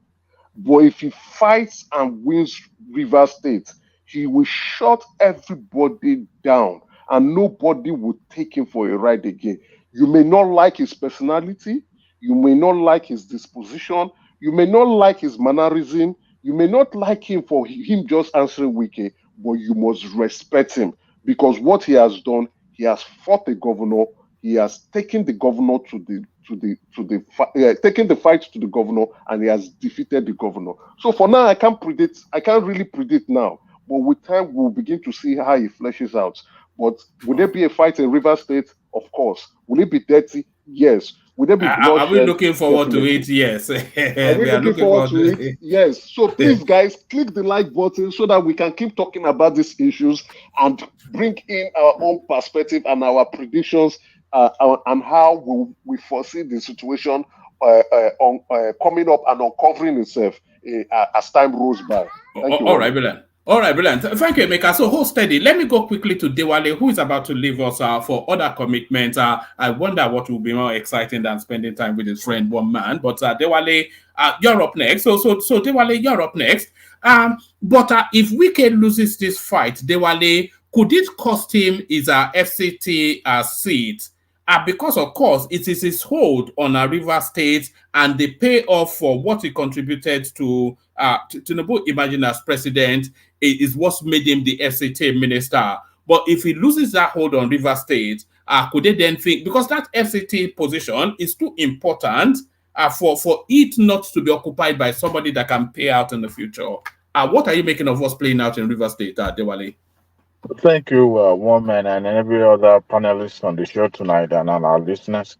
I don't see Wike losing the battle. The reason why I say this is because it's in a good book of the presidency. So that alone ensure guarantee that whatever might or power that he has with the president, he's going to utilize it, to gain the upper hand in River State. I mean, 24 lawmakers, 24. That is a significant number. So for him to have that behind him, what does Fubara has? Public sympathy of whatever remains the PDP in a River State. Though he may claim that he has, the key to the. He has executive might now. He has executive might. The one thing is that you pray even as a chief executive of a state not to be in the bad book of the president, because the federal power, it's not just the president now. The other associate of the president also will be fighting you. So it's about the enemy of my enemy or the friend of my friend. So you don't want to be in the black book of some folks. So with that, Fubara still has a lot to learn. I don't know what is banking on. The reason why he's taking this, case for it to have degenerated to the point that it becomes a public knowledge. He knows who he was dealing with before. So I with all that has been said before, I expect him to have smoother that. I mean, look at the governor of Ekiti State, for crying out loud. This man disagreed with virtually even the principal, that the one that put him there. But hardly you would see that on the pages of newspaper, because what you try to do is to be, at least just to have that optic to show that, okay, I'm in good rapport with these people. Then whatever differences we have politically, we can sort it out. So I think Fubara, has beaten the hands that fed him. So now he's going to feel that what do you call it, of a scorpion. To me, he need to pipe low. He need to calm down. I mean, it's barely less than a year in the office, right? Yes, it may have the financial muscle of the state, but look, you can't do that. Like somebody, Edika said, at least get to the second part of this, journey before you start demanding, or you start, inserting yourself as an authority in River State. Besides, you are a minority in the state. Somebody said it just have. I mean, Ikoya has been ruling River State from 1999, even before then, right? So to me, he need to pipe low. He need to watch it, and also you are fighting a beach in the public. I don't know. And guess what? Whatever will be the outcome of this is what the public is going to judge me with. They'll start looking at him as a loser if he loses this fight. So, by and large, I think it's a shameful thing, but he still has a lot to learn. Your friend, yes, or Wike and Tinubu kind of similar. They have this similarity in terms of their own way of putting politics. But Tinubu's own is just like a slow and steady, and it doesn't fight in the public, unlike Wike that will use the entire time in the media to bully his opponent to submission, or just to rubbish his opponent. So how did an Ijaw man even become the governor of River State? And how did they think that he has sufficient enough to take on an Equerry man? I think it has to do with the long game Wiki was playing, trying to bring people to the center so that at least they also will feel included. But at the same time, it's a long But he could term. So have that brought in an Ogoni man now. He could have brought in an Ogoni instead of an Ijaw man. Well, that's a good point. But you also have to look at, okay, this man was your chief of staff, and he knows where the bodies were buried, and you needed somebody who will cover your track when you are gone because FFCC were everywhere. So I think it also has to do with all the other governors are doing. So for him to have brought Fubara, I think it has to do with his strategy, his game plan, the long term game plan. But unfortunately, Wiki doesn't have the patience to get things settled before he started making demand. Whatever the political demand is making from his Portuguese it's not working out. But also Tinubu too need to call your friend to order. I'm talking about Wiki. Look, you can't continue no matter what it is now. We say Taba Fagbo, Agba Fagbo. The more Wike is having negative publicity in the river or nationally, the presidency also will be, partaking in it because he's his minister. But let me also say this: nobody is going to take that ministerial position from Wike. Nobody. I think it also has to do with the authority, the president himself, because I mean, for a southerner to have become the AFCT minister, that was a long shot, and he did it, and it works. I mean, look at the people that are campaigning against his ministerial slot now. That president should sack him. Have you seen presidents making any speech regarding that? So Tinubu also needs to, see how he can smooth that area for him. But by and large, I pity Fubara a lot. Can I speak quickly on the recapitalizations of the financial institution? Yes, since you may be leaving us soon. Yes, go on. Yes, please. I seek the indulgence of others in the panelists. Look, I think it's overdue. At least for almost 2 decades now, the banking sector in Nigeria, or the financial sector in Nigeria, they have a huge role to play. And thank God, if not the administration of what is it, your friend in Bayelsa, what is his name? Jonathan. I think it was the one that prosecuted the likes of Cecilia and, if I'm not mistaken, and Intercontinental Man, what is Akingbola? But you see, our financial institutions have been playing a game for a very long time. A reckless game. I could remember very well, I think in 2014, right? No, 2004 or 2005. Banking then was different. I don't see a reason why our own indigenous financial institution cannot loan and finance developmental projects like this Dangote of a thing. But majority of what you see as banking are just empty where they warehouse just liquidity and trading among themselves just to trade and barter of a thing. To me, if you mentioned 50 billion earlier, that was as of today's economy, that shouldn't not even be mentioned. We should be talking about 100 million naira of capitalization of the bank, because I mean, you and I do not have access to seek for soft loan from the bank. They usually lend to their own people as well, right? So we're talking about depositors' money not going down the drain, not flushing down. And thank God that the kind of administrations we now have, taking a serious look at it. But you see, what played out in 2004 shouldn't play out this time around, because some banks have privileges ahead of other banks. I'll give you an example. The likes of GTB and the Zenith Bank, as of the time they went public, the initial placement, they already mopped money out of the circulation way before every other mushrooms bank started, going public. They were dilly daily because they didn't have the correct information, but they had those banks that I mentioned had, in-house information, and by the time they did their initial placement, they were returning money back to the customers. So what I want the federal government to do this time around. There's no party about this anymore. Make it open field. If they are going to march, let them march. Because as soon as citizen, they should be part of the economic building. I mean, part of the vision of Tinubu this time around. So the central bank should put that in place and let it be open and equal playing field for every one of them, so that at least the depositor can go to bed with their eyes closed that tomorrow their money is not going to be going down the drain and all that. To me, it's a huge role, right? But would the government do that? I don't know. Would they have the political power to, make that happen? I'm not sure of that, because what we have now is that we have private individuals already, sponsoring or becoming the godfather in politics, without them even be physically playing politics. So I believe you know who I'm talking about, right? The Of chief course. executive. So already, they themselves are the godfather. So would that happen?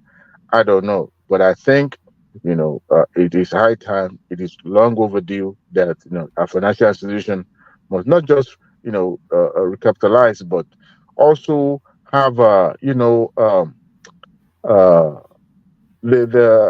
a central government. I mean, central bank have a more guideline to set. Let me yesterday or day before yesterday, I saw it on a Twitter that federal government banned some of the transactional fee from the bank, the one that was imposed by what do you call it, by Mayfair and all that, which was, I mean, considering what Nigerians are going through now, that's a lot. And the bank, you see, this is what they consider banking when you rip off the poor people that just transacting with just maybe 200,000, 100,000, but because we impose this high level against them, and sometimes it makes it difficult for them. So it shouldn't have been put in place in the first place, because who are the one benefiting from it? The bank, right? So, but when the banks have enough to actually, finance huge capital projects to the point that they don't look at, okay, all these smaller fee mopping here and there, to be considered as a gain. So people will, customers will benefit, Nigeria will benefit. So to me, I believe the government should do that. I think it's high time, they allow the financial institutions to capitalize. Thank you. Oh, all right, excellent. Always excellent delivery by Dewale. Of course, unfortunately, Dewale, hang around just for as long as you can. Hang around at least to hear from Ajane Koko, who I think has a different perspective on the goings on in River State. So, Ajane Koko, you're up next. So, I guess we somewhat will be able to predict what your stand is. But Ajane Koko, it's all flaring up in River State. Thank you, one man. Greetings to our listeners around the world. Click on the like button. Share and subscribe if you haven't done so. You see, the action of those assemblymen signal to the governor that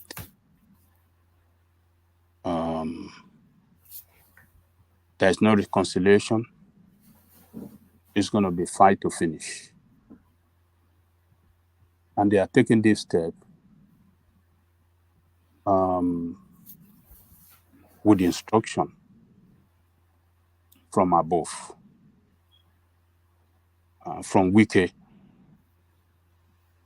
and others that matters in APC.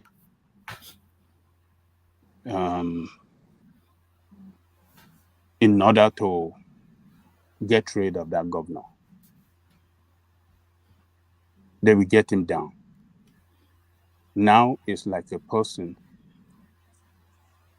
in the wilderness with a person that is lost in the wilderness. He doesn't know where to go and is stranded.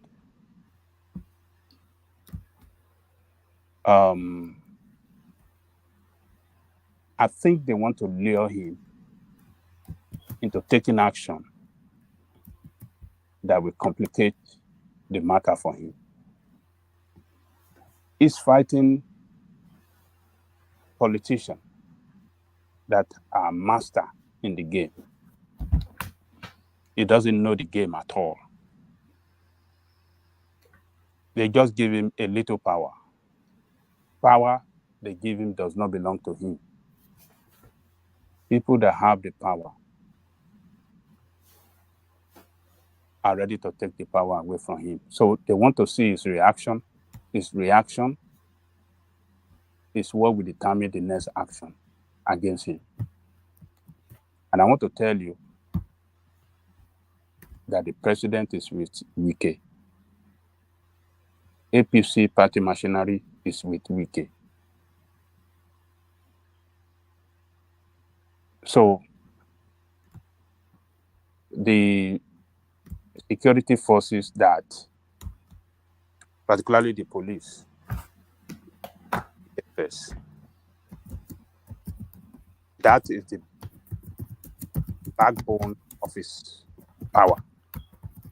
Every governor in that state, their power lies with the support or with the backing of the police and the CSS. Who own the police and the CSS? Who is in control of the police and the DSS? The federal government, the president. All they just need to do to render him useless is to take away those people behind him, if necessary. It can get to that point. They show him a lesson on the first day that they had this, on the first day, on the day that the last incident happened, when they burned down the police shot at him. They fire, what do you call it? What was it, tear gas? Tear gas at his direction. A governor of the state. What does that tell you? It's just to show him a lesson that, look, you don't have no power. The power belongs to somewhere. And you could be taken down. And between then and now, this guy does not even get the memo to go and dovale to where the power belongs. Offending Wike is offending the federal authority. Wike, technically now, is an APC member because his boys that represent his structure in the state have moved to APC. You know Ganduje. Ganduje doesn't play with power when it comes to political game like this. Ganduje will receive them, and then action will start from there. They will start to plan strategy on how to take down the governor. They will take him down. He's not going to escape it. Wike is very smart. He doesn't want to give him that chance to expand his authority, to strengthen his authority, to strengthen his, his own political base. Because now that the, the battle line is drawn, if Wike should give him that more time, that guy could raise his own political base too. Because as the governor, you have the money. But now that he's still struggling, he doesn't know his right from the left yet. Yeah, they want to quickly carry out the action against him and take him down. And they will surely take him down. We are talking of people that doesn't play with power. Wike doesn't play with power. APC doesn't play with power. APC as a party,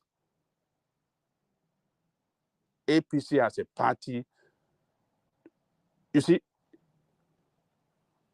they don't play with power. We have seen all the action they have taken in the recent time, in the recent election. power to win the election, and they can use the same power to take down this guy, because this guy is an enemy to them. It's an enemy of their political future in that state. They want to win that state in the next election for governorship and presidential, and this guy is not their governor. So on what basis would they let them remain there now? River State is too strategically important to be just to be. If you are looking at River State, Kano State, Lagos State, and Katsina, those are states that you don't really want to joke with if you claim to be a serious politician in Nigeria. That is it, one man. You just describe it right. They won't let him have it. So, and what I'm saying is that those guys that left today, they have left in preparation for God to come, and it's going to be grand welcome for Wike when he's going to finally declare for the party. It's going to be a national, what do you call it? All the parties leader, even including the president, will be there when they want to officially receive him as. But you know they are presidents, right? What do you say? So they have been precedents about federal authority. If you remember, when Amechi was there, see all the federal forces they used. They still couldn't take him out. Remember, he was fighting Jonathan. Even Wike, with all his so-called forces, with Jonathan and federal might, they still couldn't take Amechi out. The same thing Amechi tried to do to Wike with federal might. Buhari also was on Amechi's side. They still couldn't take Wike out. So the governor is a very powerful office, especially in Rivers State. I don't see them taking this man out, no matter how they try. Well, we are talking. You are making reference to Wike that they couldn't take. You are talking of somebody who's a politician. This guy is not a politician. But so Amechi, Wike wasn't a politician when he tried with Jonathan's forces to take Amechi out. Who told you that Wike is not a politician? Wike that No, I'm asking you now, because Amechi wasn't a politician, or Wike this Wike we're talking about that is a grand politician. Why didn't he succeed in removing Amechi from the office with all the forces they had? I don't understand. Was Amechi not? They tried to remove him, but it didn't work. They tried to the extent that they even locked Amechi in government house. You forgot him. they didn't. Police didn't allow him to leave government house, but they still couldn't remove him from the office. Well, So Dariuko, if you allow me to answer this guy that is talking, answer me, because it shows that you don't understand politics. It shows that you don't understand politics. No, I've lived in Rivers State for too long. Rivers State is my whole state. It's not about understanding politics. Go ahead. Open your mind and see this thing objectively. Don't use emotion. No, what do I'm not. No, see, I'm not even for anybody. No, I'm not for anybody. Go ahead. Let me explain to you. Go straight to the point. He asked you. No need for shouting. Just we are all very civil human beings. No need for making noise. Rational mind. Why are you so mad? He's the one that is using emotion. Nobody is fighting with you. Nobody is paying me money. Let Simba put that position to Obina counter back, and then Ajande Koko regain the floor. Okay. Sorry. So what they were doing to what's his name, Amechi, that time was not to remove him, but it was working politically. What they wanted that time is it was already in his second term. And if you see, you understand. So what they wanted to do that time is to weak him, and they weak him and took the Rivers State away from him, and they succeeded. No, so they wanted to, no, not just Wike, they wanted to remove him. They divided the house. They even had to fight physically. This guy, Deputy Governor Telekuru, had to go into the house himself. They wanted to remove him. They wanted to remove him. They wanted to take him out. There was no need. There's not just weakening him. Amechi had to leave PDP. So why did they let PDP? No. Okay, go ahead. You forgot that Amici was even having problem with Jonathan. This is what we're talking about. He was having problem. That is and you see this point you just made. Because the party apparatus was taken away from him. Yes, but see the point. That's the point I'm making. Jonathan, Amechi had big problem with Jonathan. So Jonathan had all the reason to take him out, but he still couldn't take him out. Fubara doesn't have problem with Tinubu. Is Wike he has problem with. Those are two different things. The passion to take him out is not going to be the passion. Listen. Let me learn. The passion for Tinubu to take him out is going to be different with Jonathan and Amechi. That's the point I'm trying to make you understand. Okay, don't let me waste your time. Just continue. Yeah, continue. No, but sorry for blocking you. I just wanted to give you that.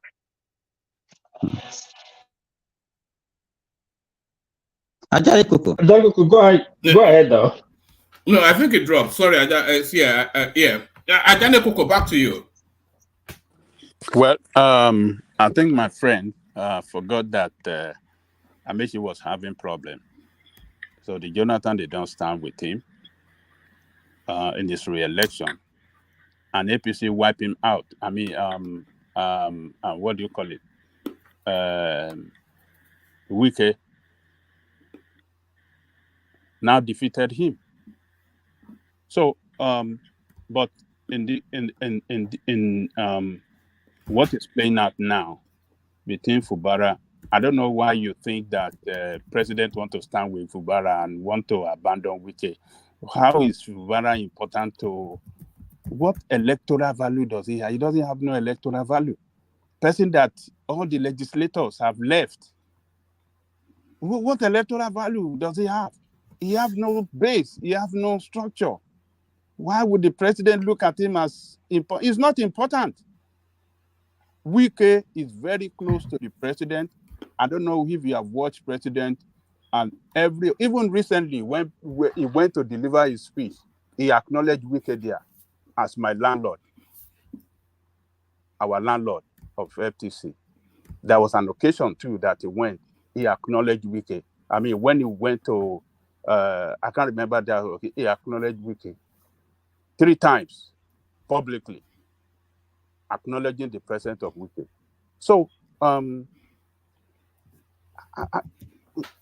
Fubara, I don't know what the future holds for him, but what the action of this guy tells me is that it's a calculated effort to take Fubara down.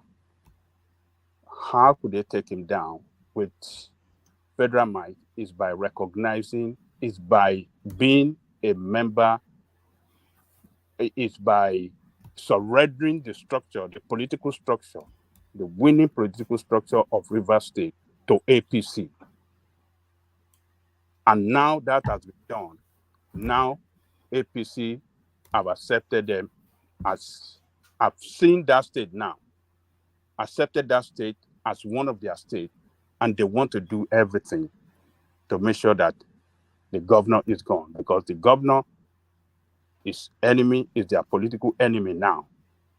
And what can they do for him? But Adale Koko, people are highlighting the possible economic fallout if Rivers State is in crisis. They can shut down the oil, and then the country will go into darkness.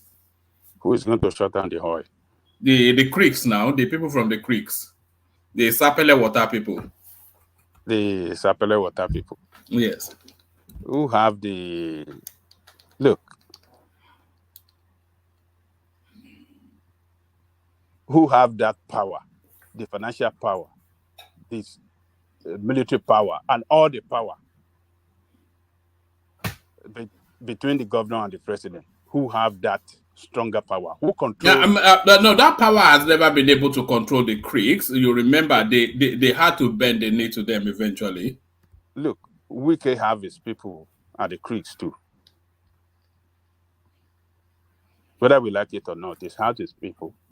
I mean, recently, what do you call, Emeka was just telling us like 2 weeks ago. Yes, I watched that video too, when he met the notable Ijaws leader. Among them, one of them that Wike worked hard for is to be member of NDDC. And because of Wike, as Emeka mentioned, they changed the law. The law that the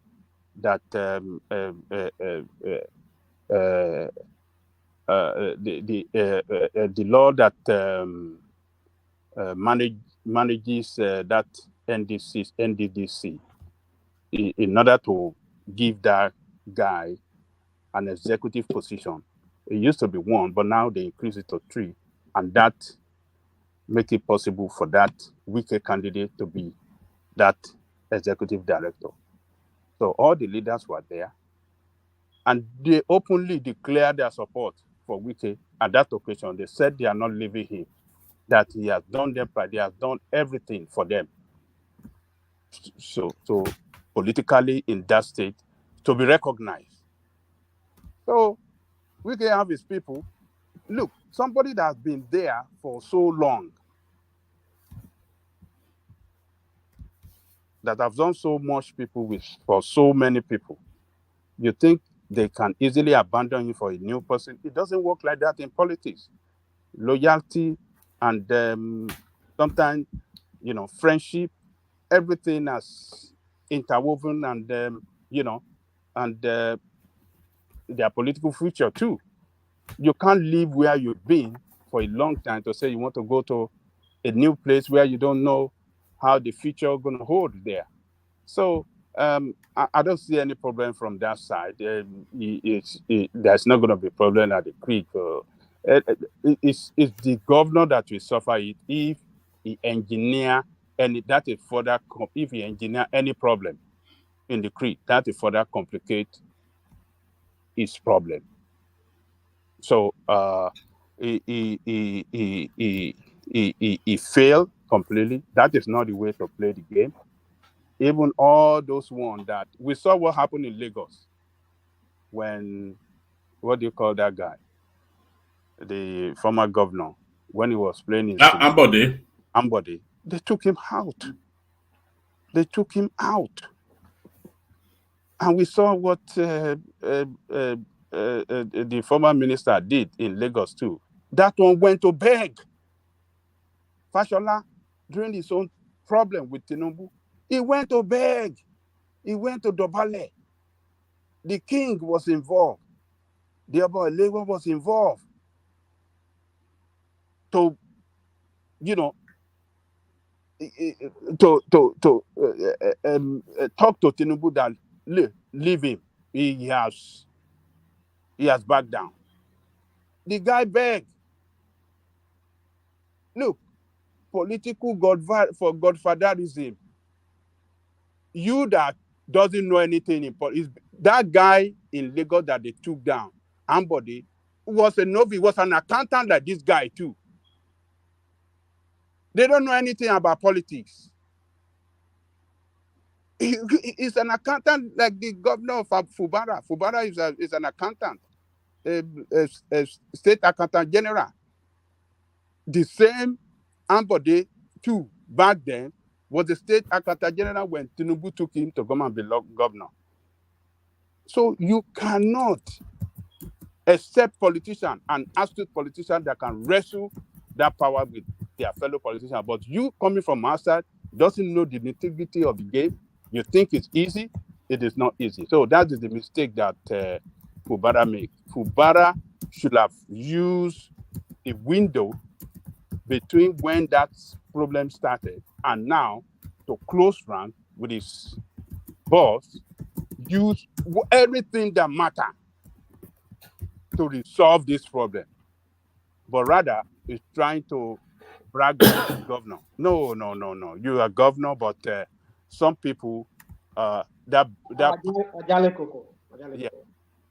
You people keep saying, you keep talking about this and that as to, you sounding like all of you are just blaming the guy. But you guys are not factoring what's the main issue. What brought the two of them suddenly they don't see high on high anymore? What was the reason? Because Wike has said it openly. He has said it time and time again openly that he's trying to destroy the structure that they put on the ground. No, that's not what we heard. Oh, hold on. The governor have not said anything contrary to He that. has not said anything contrary. Where did you hear your own? What did you hear? From which source? Yeah, where's your source? Is it your obedience source? I mean, are you Malcolm suddenly? Where's the empirical evidence? She likes to say, where's the empirical evidence? Yeah, well, rational mind there. Come in. Yeah, well, don't mind Malcolm and what is it? This Arise guy, empirical. I mean, the rumor out there is that there's an amount of money that Wike was demanding from this guy. Because why would he? Because it doesn't make sense to say he wants to the structure. What are you talking about when you say the structure? He knows the person that brought him there. So it has not tampered with any structure. All we heard was that suddenly they were trying to convene and impeach him. That was all we heard. And before that, they were like saying that, oh, Wike was making demands on this guy for certain amount of money to be remitted because whatever agreement. But this guy said, I cannot be giving you this amount of money because of where the state is right now. And then Wike said, is that what you want to do? Okay, well, we shall see. That was when he started trying to use the House of Rep members to impeach him. And we saw the whole drama that followed after that, the burning down and everything. So now that he's telling that the structure, what structure? And you are saying that the guy has not even addressed the matter. Has not said that, I'm trying to remove anybody or I'm trying to remove the structure that was already on ground. No, there was no something any of such. Did Wike give you any evidence as to what are those structures? Give example of what did he remove? Did he remove the chairman of PDP and put another person there, or did he remove any of the people that he put there for him? We didn't hear any of this until after the whole thing started happening. So now he's telling that structure. You're taking and you're running with it and thinking that's the main thing. I don't think that's the main thing, because for me, Fubara has not even touched any of the structure. But the issue on ground was the money that was supposed to be given to you, that was supposed to be accruing to you. How come you believe that the money that was supposed to be given, where did you get? So hold on now. I'll answer your question. You don't need to finish your question. I'll answer your question. Hold on. Okay, finish your question. Let me ask you a question. Okay, go on. So you don't want to believe what Wike said, but you want to believe what someone from the blue said that we don't have evidence to. So why the evidence on his own now? How come you want to believe that Wike is asking for money from him? Why? What is the evidence? That doesn't make any sense anyway. It doesn't make sense. Okay, so you are asking me about the empirical evidence. So where is the empirical evidence besides that? Okay, let me tell you. Besides him using his own mouth to tell you that, he was trying to remove the structure. So what are the structures? Where did he give you evidence of those structures? Did he remove the state chairman for PDP? Or was he trying to remove any of the commissioners? Did he give any evidence? Besides that, he used his own mouth to tell you that he was trying to tap up the structure. Okay, let me start from this. They said he's flirting with Amaechi, and this guy recently taking an action reviving some Amaechi project. Okay. You understand? Some of the project that Amaechi abandoned, this guy trying to revive it. Did he tell you that? Did Wike tell we you saw that? it. No, we saw it. No. Did Wike? You are the one who said it now. Said Wike said structure. Did he give you evidence of those structure that he was tampering with? Besides all your Ajalokoko, we can be here in this cycle. Mostly what people like Rational Mind, the Southeasterners who think they are Port people and the obedient that who think their hate will solve anything. we can be here all cycle and you guys will argue back and forth and will not get anywhere. Can we just can you yes. just make us move on? Yeah, bring it to Madame Lekoko and then I'll go Sorry, to let work me with just it. finish this. Sorry, one man. Do you know that if Wiki was asking for money, that would be the list of Fubara problem? He will give him. Is it his money? You understand? I'm sure that Wiki don't ask for more than something that will impact the case. So wait, this is what I'm saying. If all Wiki was asking for was money, he will give him. I'm sure. He has been giving since he was Akata General. Is it now that he's going to be a problem? The problem might have been that the guy feel that there's a need for consolidation of power. And that's very sensitive to people like Wiki and any other politician at that. So I believe that it's not the money. Money is the least of their problem now. You always get money from different places now.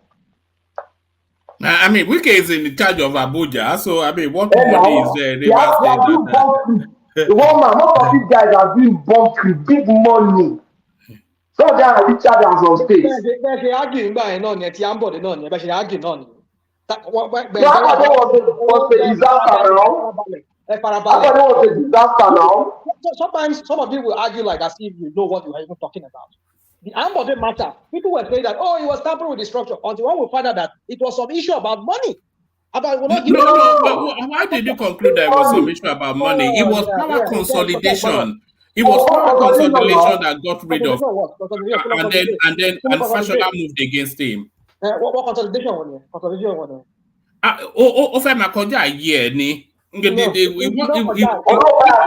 Politically. That's like no, a rational mind. He wanted to attack them politically, and he wanted to test it. He tested it to the ground, you know. Lagos State politics. You're telling me. After this matter was because of he was not giving out contracts. He was not the guy all right, that's your reading. But let Ajan Lekoko round off and then we're going to Rational to work, please. Ajan Lekoko, bring it on. Okay, so man, this guy is in a big political problem. He did not use his wisdom to manage the crisis. Like I was saying, he should have used the opportunity of, between the time that the crisis started and now to have resolved it. I don't know why he did not do that. And this is not the way to do it. Person that, look, except we want to bias and just play our sentiment on this issue.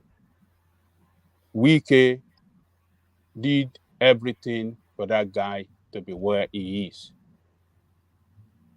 And for person that we watched the campaign one man to every nook and cranny of it, and it was because of getting his person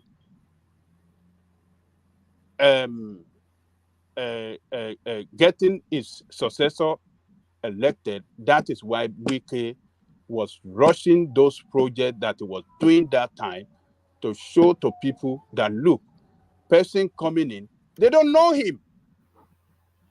Nobody know in the political circle, they don't know this guy. There are some guys, there are some people that are very closer to Wike than him that fought Wike because of this, but Wike have to appeal to them. I have to go to their kingdom to appeal to all the elders so that, look, let us balance this thing, this power. I'm from Ikuri, I've just ended mine. Let these people have not got it. The person that I took power from is from Ikuri too. I'm from Ikuri. Let us give it to the people at the extreme end. People fought against Wike for this, but he fought for this guy. And because of getting this guy elected, he worked hard delivering project after project and used that to campaign that, look, this guy is going to continue from where I stopped. His government is going to be government of consolidation. It's going to consolidate on what I have done for you people in this state. And He did not fight for the guy. He was trying to cover his own track. He knew what he has done. The guy EFCC is after the guy. If the EFCC catch that guy, Wike is going down. So for him to cover and to give him immunity, that was why he let him became the governor. So let us stop this. Come on, when I get to my top, please, because I just can't stand certain things that people say. All right, let Ajanle Koko bring it on because it's going to be a short session, and I want to make sure everybody is heard. So bring it on, Ajanle Koko. So he did everything he can do for him to get re-elected.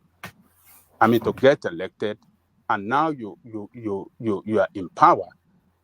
Not even up to 3 months or 5 months, you started biting the finger that fed you.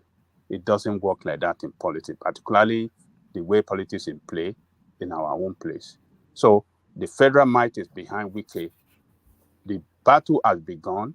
They have shown clearly to him that, look, we are not on your side. We are not in the same party, and we are going to battle it out. And they will take him out. One man is going to react in such a way that his reaction will be met with stronger forces, and that is where they will take him out. He's going to be taken out. It's a matter of time, one man. Power belongs to where power belongs. He doesn't have the power. We shall all see. It's a matter of time, one man. Let me leave it there. Thank you. All right, brilliant, excellent. So up next is World Peace, but on the way to World Peace, let me highlight this.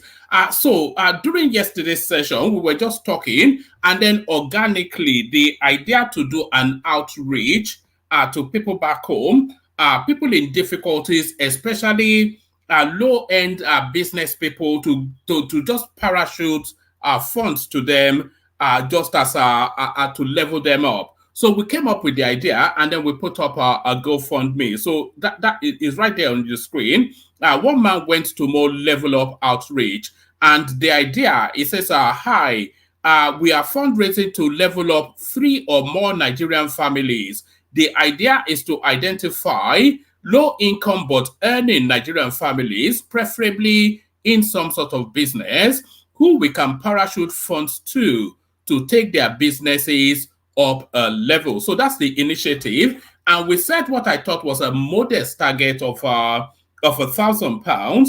And by the way, this idea came organically from you guys. So the enthusiasm then, when we were discussing it, is not showing in now people making contributions to it. So there it is right there. We've had only 3 contributors. We're not even halfway yet to the target. I'm going to leave it up for a couple more days. Maybe the target is too high, £1,000 for you guys. But anybody that wants to be part of that, put the link in the comment section as World Peace takes the center stage. World Peace, you're up next. Thank you. Good morning to everybody. Let me quickly say this. I will not even go to the federal side of the Port Harcourt politics, but some people that have spoken since, you can see they're speaking from very biased and tribal sentiment of the political scenario in Port Harcourt. Some hatred, some dislikeness, and some just I don't know. Now, just hate to see. You just want anything that will bring Wike down. Not like I'm supporting Wike. It's a reason I don't play politics. Politics is a very dirty game. There's no personal friend in politics. There's no personal enemy. The only thing that is constant in politics is interest. This is what I thought I said. Behind the door, they are friends. But let's dive into Port Harcourt, Rivers politics. Let's Port Harcourt aside. River politics is very tribal. Very, very tribal. I think the most tribal politics in Nigeria is Rivers, that state.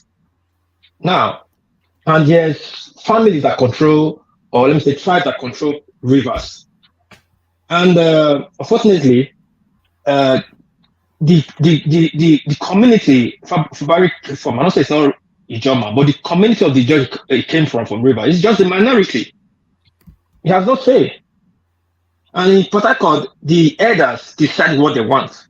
When the elders come together, they are kings, they come and decide what they want. You might vote whatever you want to vote. They will present who they want to present. And Fubara could say whatever he wants to say. And when those people come together and say, you are going out, he will be out. I don't know all this talk. We're all talking about Fubara will do this, Fubara will do that. Wike is asking for money. Yes, we all heard the story that Wike is asking for 30%. But it's not the Fubara to give him that money when he was accountant. There. Did he not agree? If you know he cannot give Wike that money, why did he not agree to the terms and run for the governorship?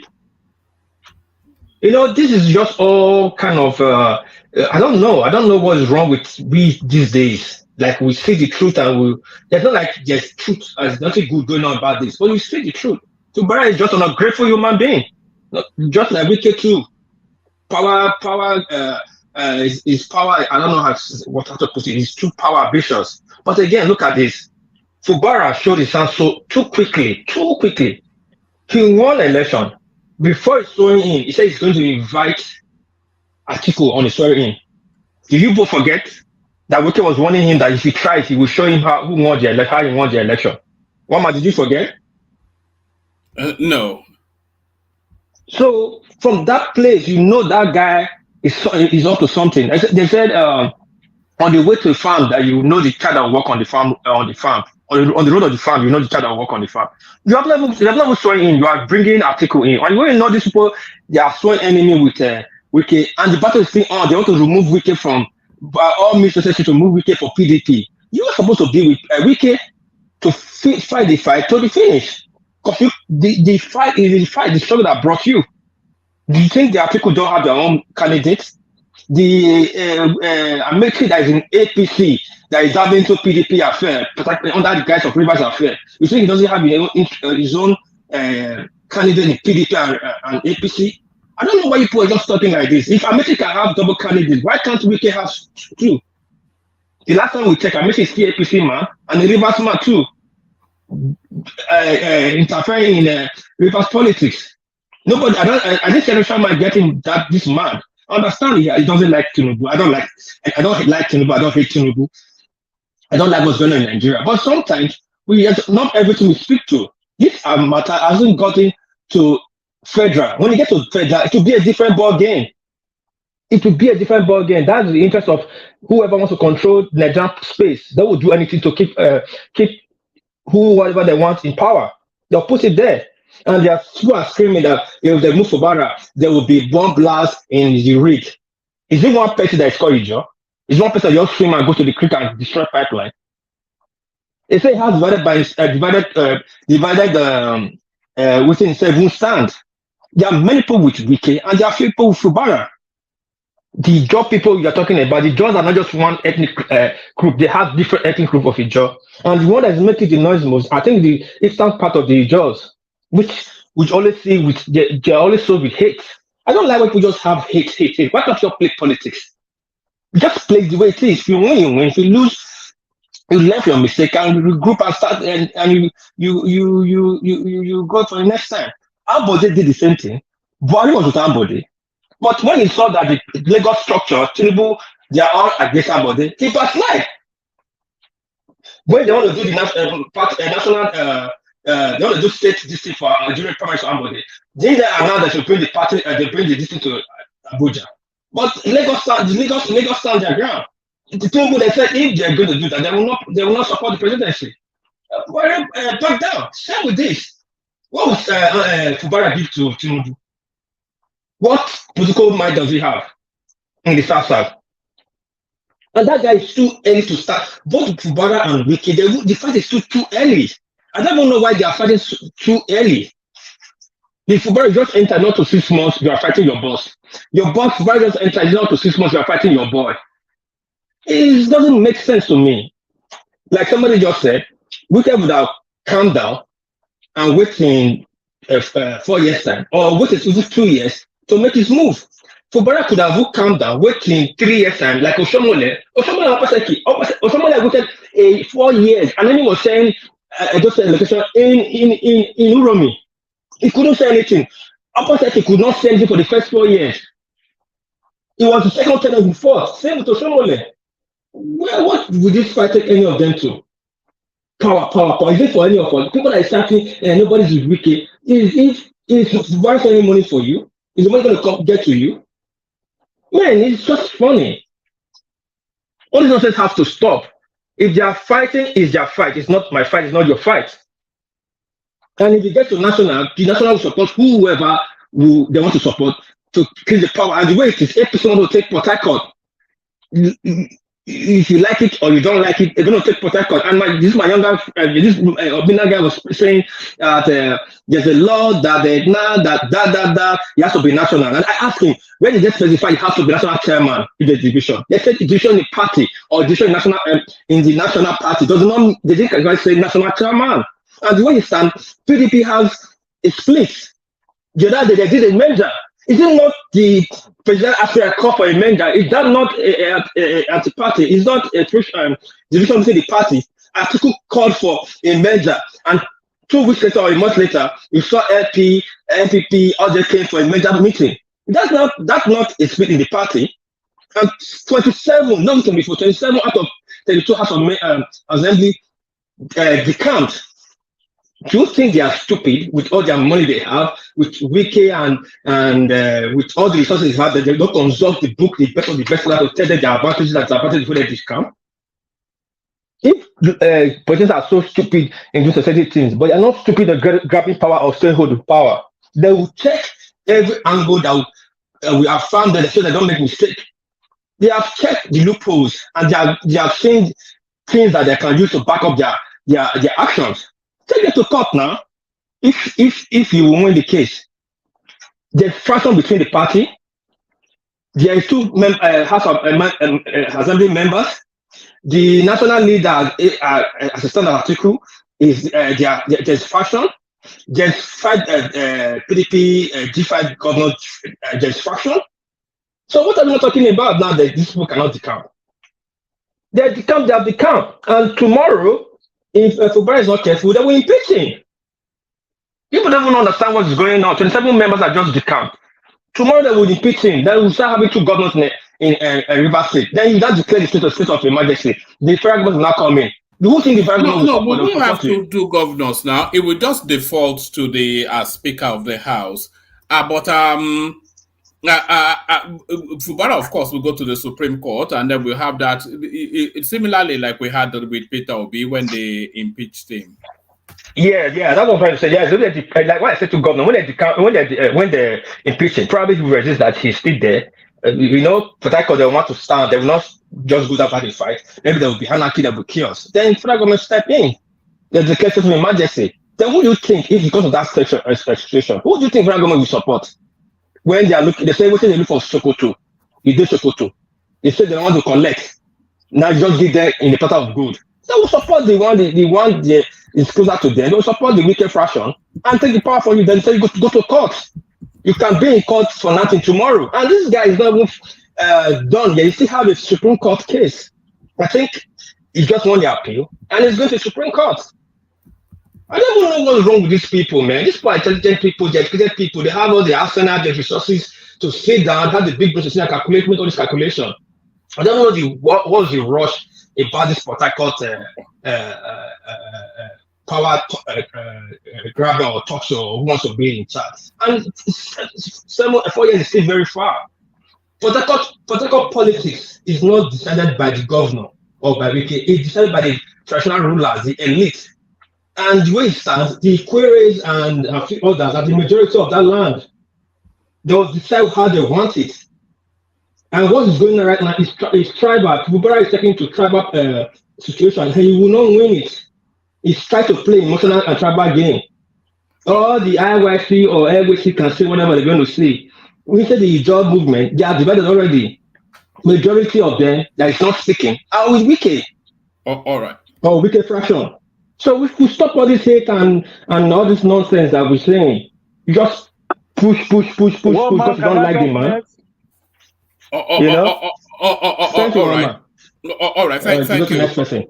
All right, thank you, Wapis. So thank you, Wapis. I was going to go to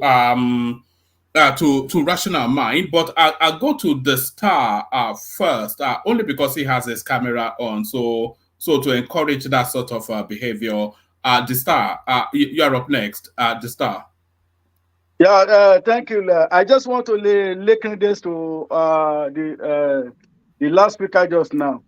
There's certain analysis I want you to correct. I want to correct, or maybe to shed more light. You people, you have been saying that the governor is powerful, this and that, and you are giving an example of Obaseki. What do people forget to realize is it was not Obaseki that defeated Shomole or removed Shomole. It was Wike now. It was Wike that actually not Wike. You are able getting it wrong. It was a Buhari, because that time anybody that is associated with Tinubu, they want to bring that person down by all means. So it was because the power. It wasn't actually Buhari. If we want to know what brought up Obaseki back into power, it was the international community. They insisted that election had to be free and fair. Otherwise, they'll expose people with international monies. So I'm not sure if you have a good recollection of that space, but the one man. Look at it during Amechi. Wike was just ordinary minister, a state minister, but because he had mighty power behind him, and Amechi was 2 times governor, and apart from that, the governor general of the chairman of Nigeria Governors Forum. Yet Wike as a state minister nearly removed him from office, and he made that state ungovernable for him. And at the end of the day, during the election wise, he ensures that with the military, with the police, that they did not vote for Amechi party. So how much more now that my brother, remember the mistake Fubara did. Look at the case of Agagu. When Agagu wanted to contest for Ondo governorship election, FCN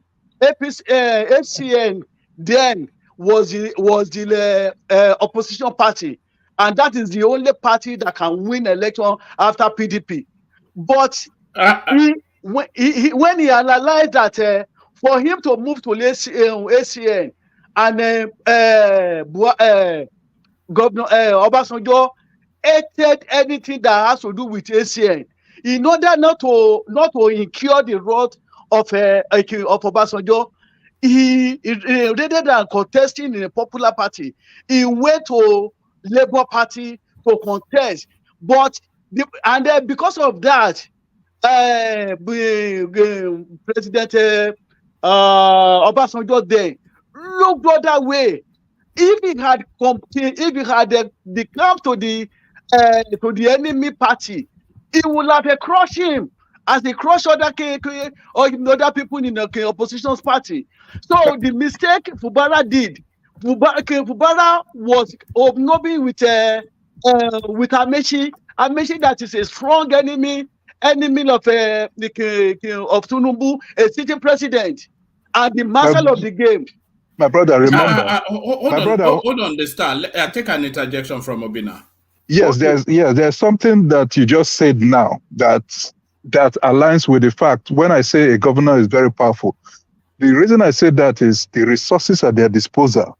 Is the same reason why all the River State governors, if you look at history, all of them have been very powerful. Let's even start from Odili. When they mentioned bribery in the Federal House of Representatives, they said there was bribery in regards to helping Obasanjo pass something. River State governor was mentioned among every other person. After Odili, there was an Amechi. You saw the power play and everything, and then you see Wike. Especially the River States. It has always been. And then another reason again, another thing is not just as a unit. even as a force among themselves. They cross party lines. They're always together. This thing you mentioned just reminded me of what happened with Amechi. Amechi was the chairman of Nigerian Governors Forum. Jonathan also tried to remove him from there. You remember the election of is it 16? That is more than how many? Remember, they tried, but it didn't work because the governors were with Amechi. Are you see what I'm talking about? It didn't work because they were together. But at the end of the day, don't you know that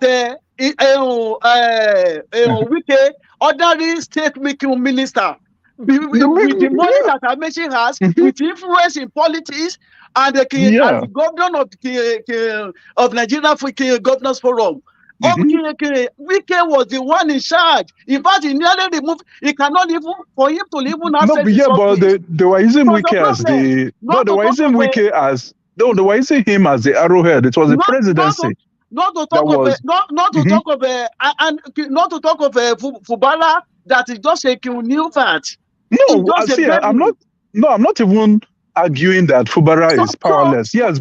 As a person, Fubara is a JJC where politics is concerned. What I want you to notice, if you have all the money in this Nigeria, even combined with the money of Lagos State, if you don't have mighty power, federal power behind you, you are a featherweight.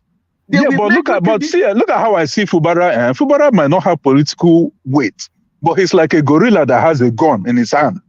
Do you get? He might not know where to shoot, but he's still a dangerous person. Anyway, you get what I'm saying? Somebody with all the money, and you can only control it. You only have. It's not just money. He can control militant. Look at this man. Look at Asari Dokubo. You know he's singing a different tone. As much as he's on Tinubu's side, he's been singing a different tone, and he's an Ijaw man. Are you seeing the dimension that is going to?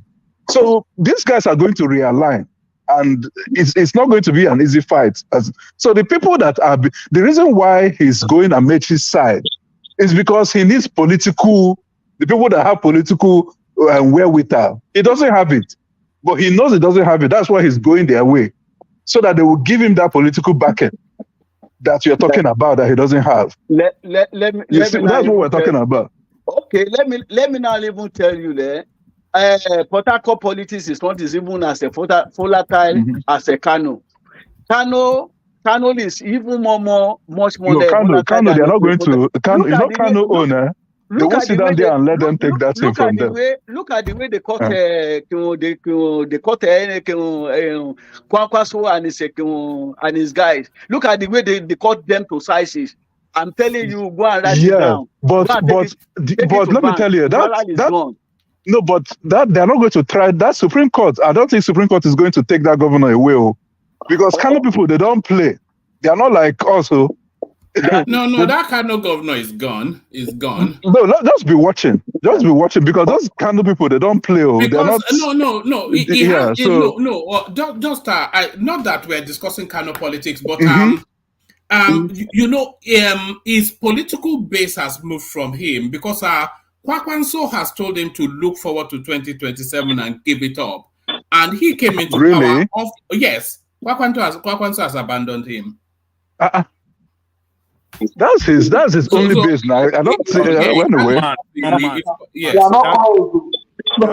It's not his boss. It's a different Kwankwaso. Is it?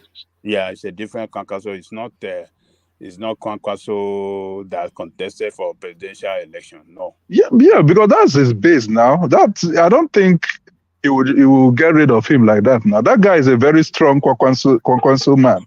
That one was a different Kwankwaso. Yeah, that guy is very loyal to Kwakwanso. No. All right, yeah. We'll see how that plays out.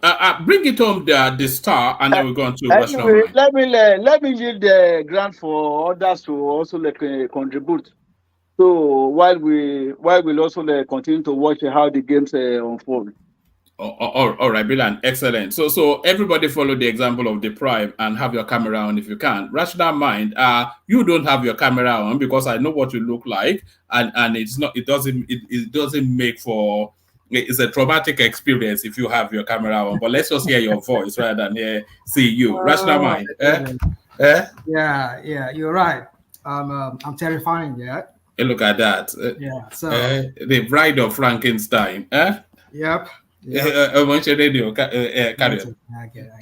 get it. Anyway, one man, you see, I think if you were talking about, if the question you want to ask me is about what is playing out in River State, I've said it here. For me, it's too early still to say much about it, but I just hope that they would cancel each other out. But if you ask me in all honesty, what do I think about this? You see, I don't know how some of us, our psyche, how it has been bastardized to the point that some of us will start making cases for these criminals that are in the position of leadership in that country. Some will come here, they will say things, and they will make case for these criminals. I make it look like, oh yeah, he serves him right because when he knows he's sitting down with the devil, he's sitting with the devil. Why do you have to make a deal with the devil? The issue is not here; it's not the devil. The issue is here. The issue here is the people that these people are supposed to serve. They should not be the casualties of these criminals that are there in form of leaders. Do I want Fubara to be there? I don't want him. Do I want Wike to continue being the godfather? I don't want either of them. But the point is that if Fubara is the governor, let him be the governor. Because at the end of the day, the people of River State are the people that will suffer the consequences of whatever action that takes place in that state. Either Fubara gets removed or Fubara remains there. It is the people of River State. But then we come here, some of us make light of this situation like, oh, when he knows, why should you go and sit down and make deal with the devil? Blah, blah, blah. The Wike, he knows Wike's Wala before he will join Wike. No, the issue is the people of River State. Because if this guy gets distracted, just like what is going on in Ondo State, my own state, where we have an absentee governor who should have resigned, but still holding on to power, the same governor who let out the whole thing. I mean, everything that we need to know about Yadua back then, it was one of those people that spearheaded it. And look at what happened to him. The same thing was, you see, we have hypocrites in the form of leaders in that country. All they care about is just their own, whatever occurs to them and their cronies. They don't care about the common man on the street, the people that they are supposed to serve. So my point is that I know he made deals with the devil, but then can he make it right? I hope he can make it right. Let the people that he is there to lead over, let them reap the dividend of the democracy, of the democracy or whatever we call it, or leadership, that they voted for him or they did not vote for. At least he is the governor. Let the guy be able to govern without no distraction. But then some of us want to make case like, oh, yeah, it serves him right. And why didn't want to make this deal? And they should remove him. And I mean, I don't get it. Are we here promoting godfatherism, the like of which we've seen in Lagos? And look at how Lagos has become the money-making machine for some individuals. And the majority of the people, millions of Lagosians, they are in squalor. They are in penury in that state. They live in ghetto. Some of us here would be like, oh yeah, at least APC won the Lagos State. If APC won Lagos State, what is the benefit to the common man on the street? So my point is that we should stop this whole thing about trying to like justify whatever thing that these criminals.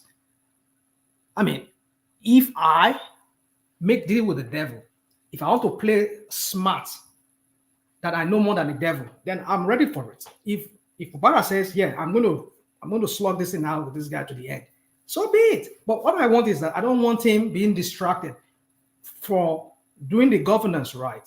The governance that the people are supposed to have is now being, is having distractions here and there. He's not being able to concentrate on governance because some selfish idiots just want their own will to prevail in that state.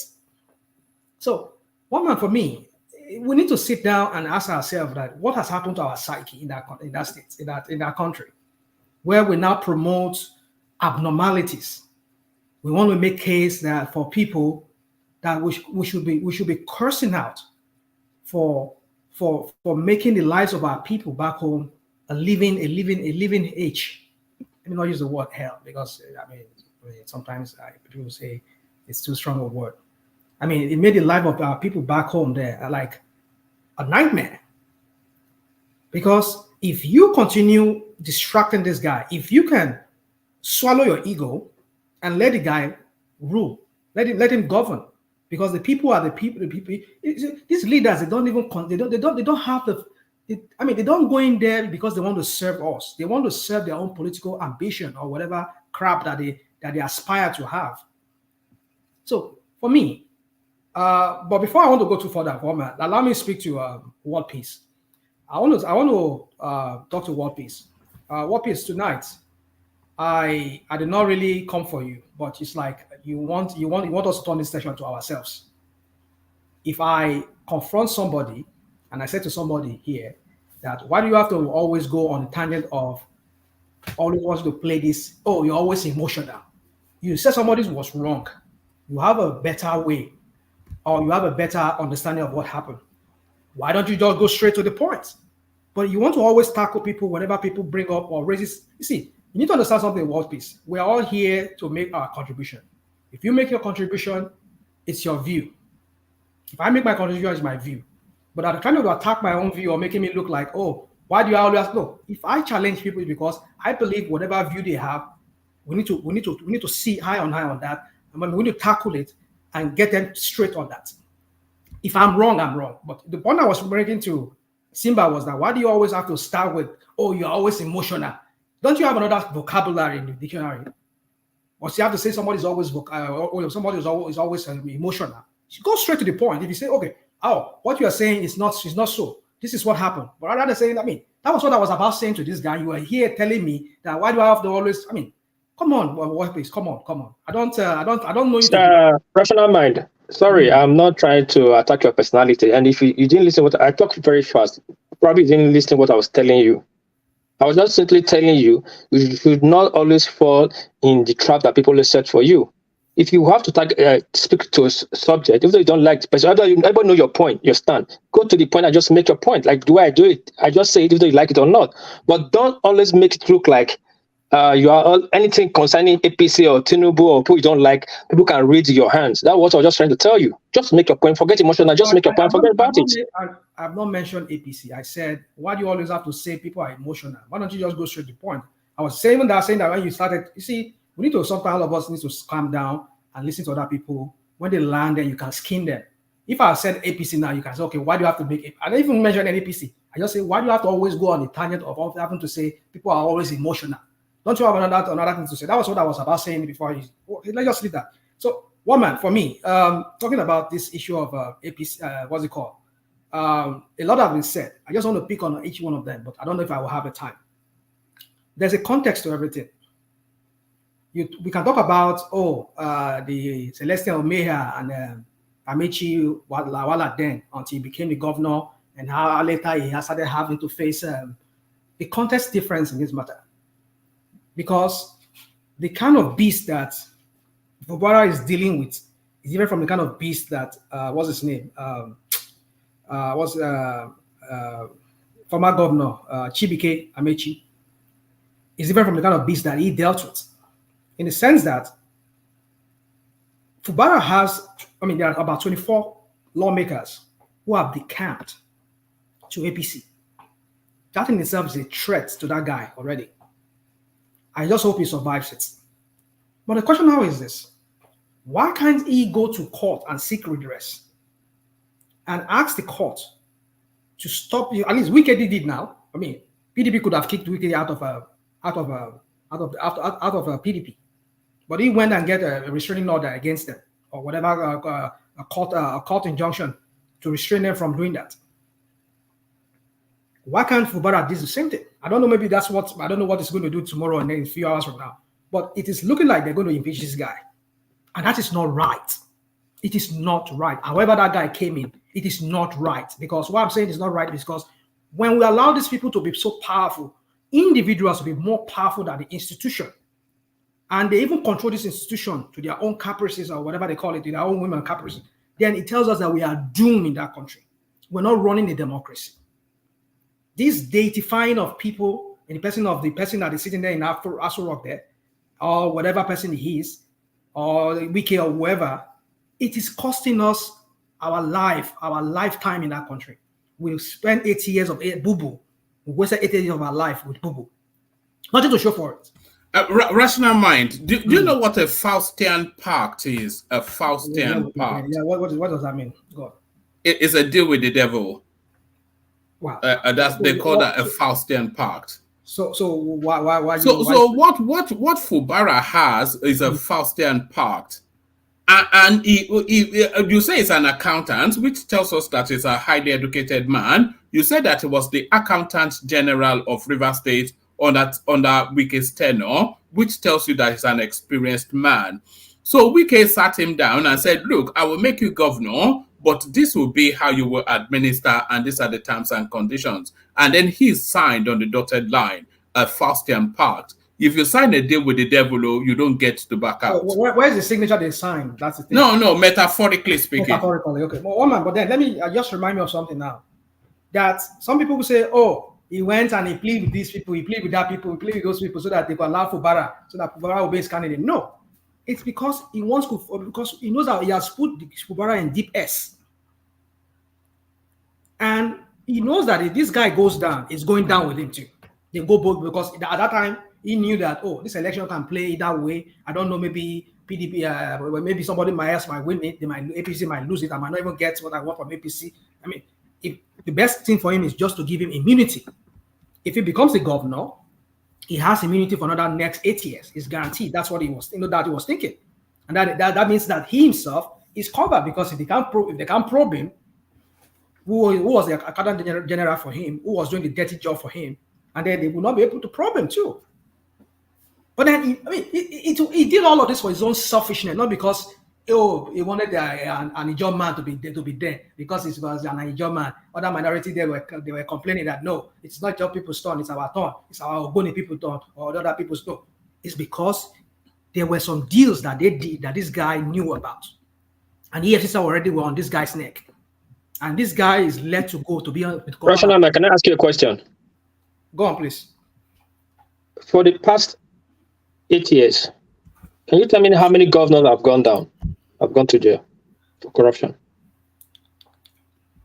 I don't know why you asked the question, but Fubara is not a governor. Okay. If that's what you're doing. Okay. Now, you said he's an accountant. He's the one that knows where all the dead bodies is buried. And that's why I asked you for the past 8 years. If before a governor goes down, fire state they've been chasing fire state forever. Yes, you're not able to even take fire state to connect the toll of nailing down. Okay, but let me hold on. Sorry. Hold on. Sorry. If Fubara that started this fight so early, and he knows he's going to win this fight, why holding the dead bodies? Why not just dog them out and show this is what Wike did and let the case be gone?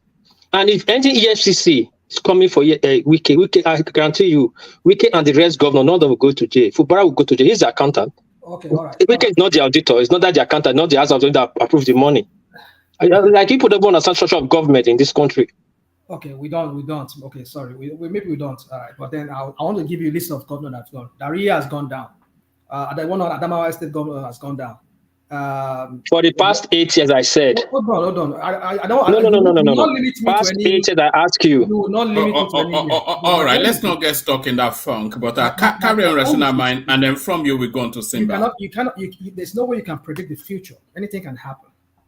So for him to cover his track, that was no doubt the reason why he had this guy immunity, because he knows that if this guy with on immunity, he's covered. But now that I know what is going to play out now, if he succeeded in removing Fubara, he's still covered because he's a party to APC, except Tinubu kick him, throw him under the bus at the end of the day, and send his dogs after Wike, which I know that won't go on effect.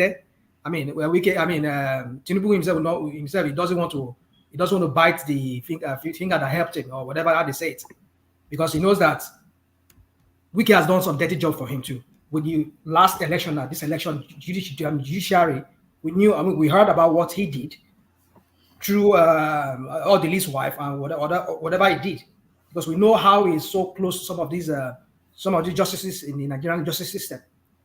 The same idiot that got a restraining order, against his own party, other people could not do it.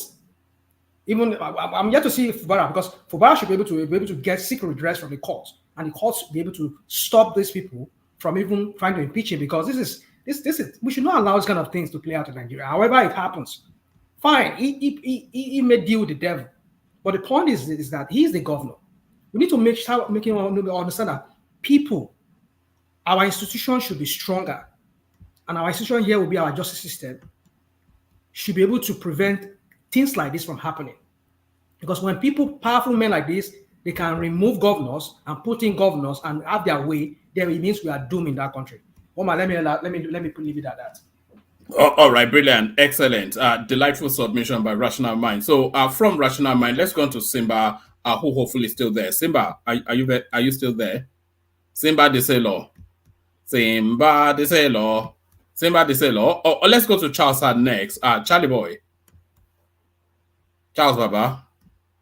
Yeah, I'm here. What's going on? Good morning, woman. All right. So, sorry, Charles. I think as Simba woke up from the slumber. So Simba, yes, to the conversation. Yeah. Good morning, everybody. Well, what I want to say to this discussion, first of all, I want to say that yes, in as much as we hope that our politics work well for the people, then the people, the so-called leaders that we elected also must be smart. This guy, what he's actually doing is that he's not playing smart politics. The guy is so weak, is so psychopathic and parochial. But if you got elected on a platter of gold, like the way he was elected, then it's supposed to be smarter. I like Maureen now. I like Maureen. So what he is doing, it shows that he's not even capable of leading a state like Rivers State, and he doesn't understand the politics. Because if he really understands the politics, he cannot be doing that kind of thing that he's doing with Wike. Knowing fully well that Wike also has the backing of the federal might. And if you look at it presently, he's even lucky that he has somebody like Tinubu who doesn't play that kind of rough politics. If I didn't mean during Obasanjo regime, the kind of problem that I would have had, by now it will have been gone, because Obasanjo is so ruthless. It doesn't actually forgive like the way Tinubu used to forgive his political enemies.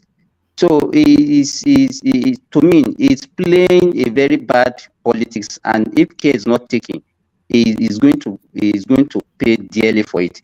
Let's go to the tribal politics in Rivers State. We have four major tribes in Rivers State: the Queries, the Kalabari, the Ogonis, and all those, and the Jos.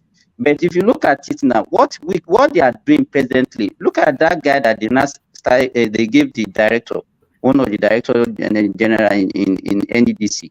He's an Ijaw person. They're already winning other people from Ijaw, showing the Ijaw nations that no, they still believe in them. They will still carry them along in the politics of Rivers State. It's not because it is not because of so they wanted to shift their attention away from the problem that their son presently Fubara is having with Wike. They wanted to compensate them in other ways so that they will not see it as being as if they are being witch hunt in that state, because Wike actually work for them. Because for how long I don't think Ijaw people have ever ruled Rivers State, and it was Wike that made it possible for them. So this same Wike, now that he has made it possible, because if you look at when this problem started, he called all the leaders of the Ijaws and he had a meeting with them. So I think this guy is alone, because if you look at it now, from the Ijaw people, how many people have you seen talking about him, even in his support? Even the PDP now that the guy is in now, you have not seen any PDP, any viable PDP person speaking on his behalf or fighting for him. Even the so-called Atiku that's supposed to be the leader of the PDP, so the guy is alone. He's just alone in the wilderness. So to me, he's not playing a smart politics. Since Wike left, or don't let me say left, since he became aligned to the Tinubu administration, you can't see any viable, any tangible opposition coming from PDP.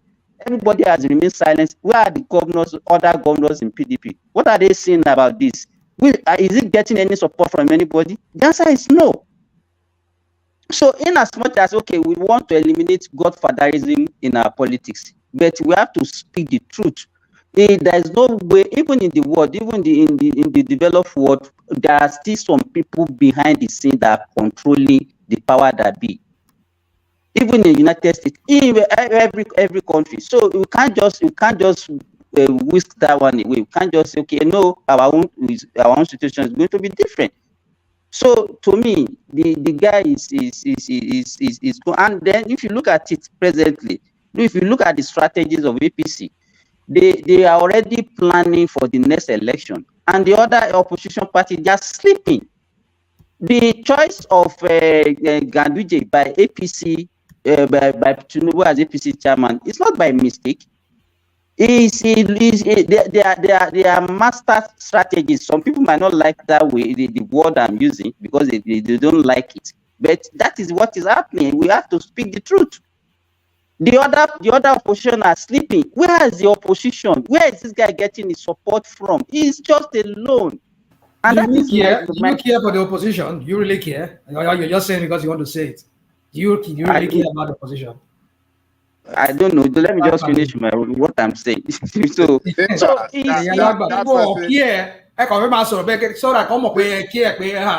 are the opposition? If opposition, like people like me now start talking here, now you say, oh, why do you always like hate Tinubu? Because you are not speaking to the facts, rational mind. You are not speaking to the fact. Let's just face the reality. You understand? To be an opposition, right? You are the one. You know, the opposition have to be opposition. Come on. What I'm saying here, get me rational mind. Simba, rational mind does not like that word you use, master strategy. That's why you respond. Exactly. No, that's why I said some people might not like it. Simba, when you're talking about Simba, when you're talking about opposition, rational mind is not talking about me and you or the people that's shouting here in this platform. It's talking about the power that be in that political space. Exactly. That can that's what I'm speaking about. What is it? But yes. What piece? We have been hearing people like what's his name, Obi, talking about the things happening, where they went recently and all those kind of things. But the same opposition, the same APC. Sorry, Obi is not opposition.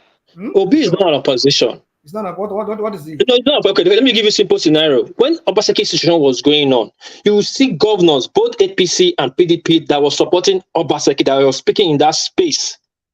Those are opposition that can speak, people that will say things that, okay, now that one is too far. See, during the Tinubu transition, when there was naira scarcity and everything, you see Ganduje, Rufus, some people was going to see the president coming out, going to court to stand for the man.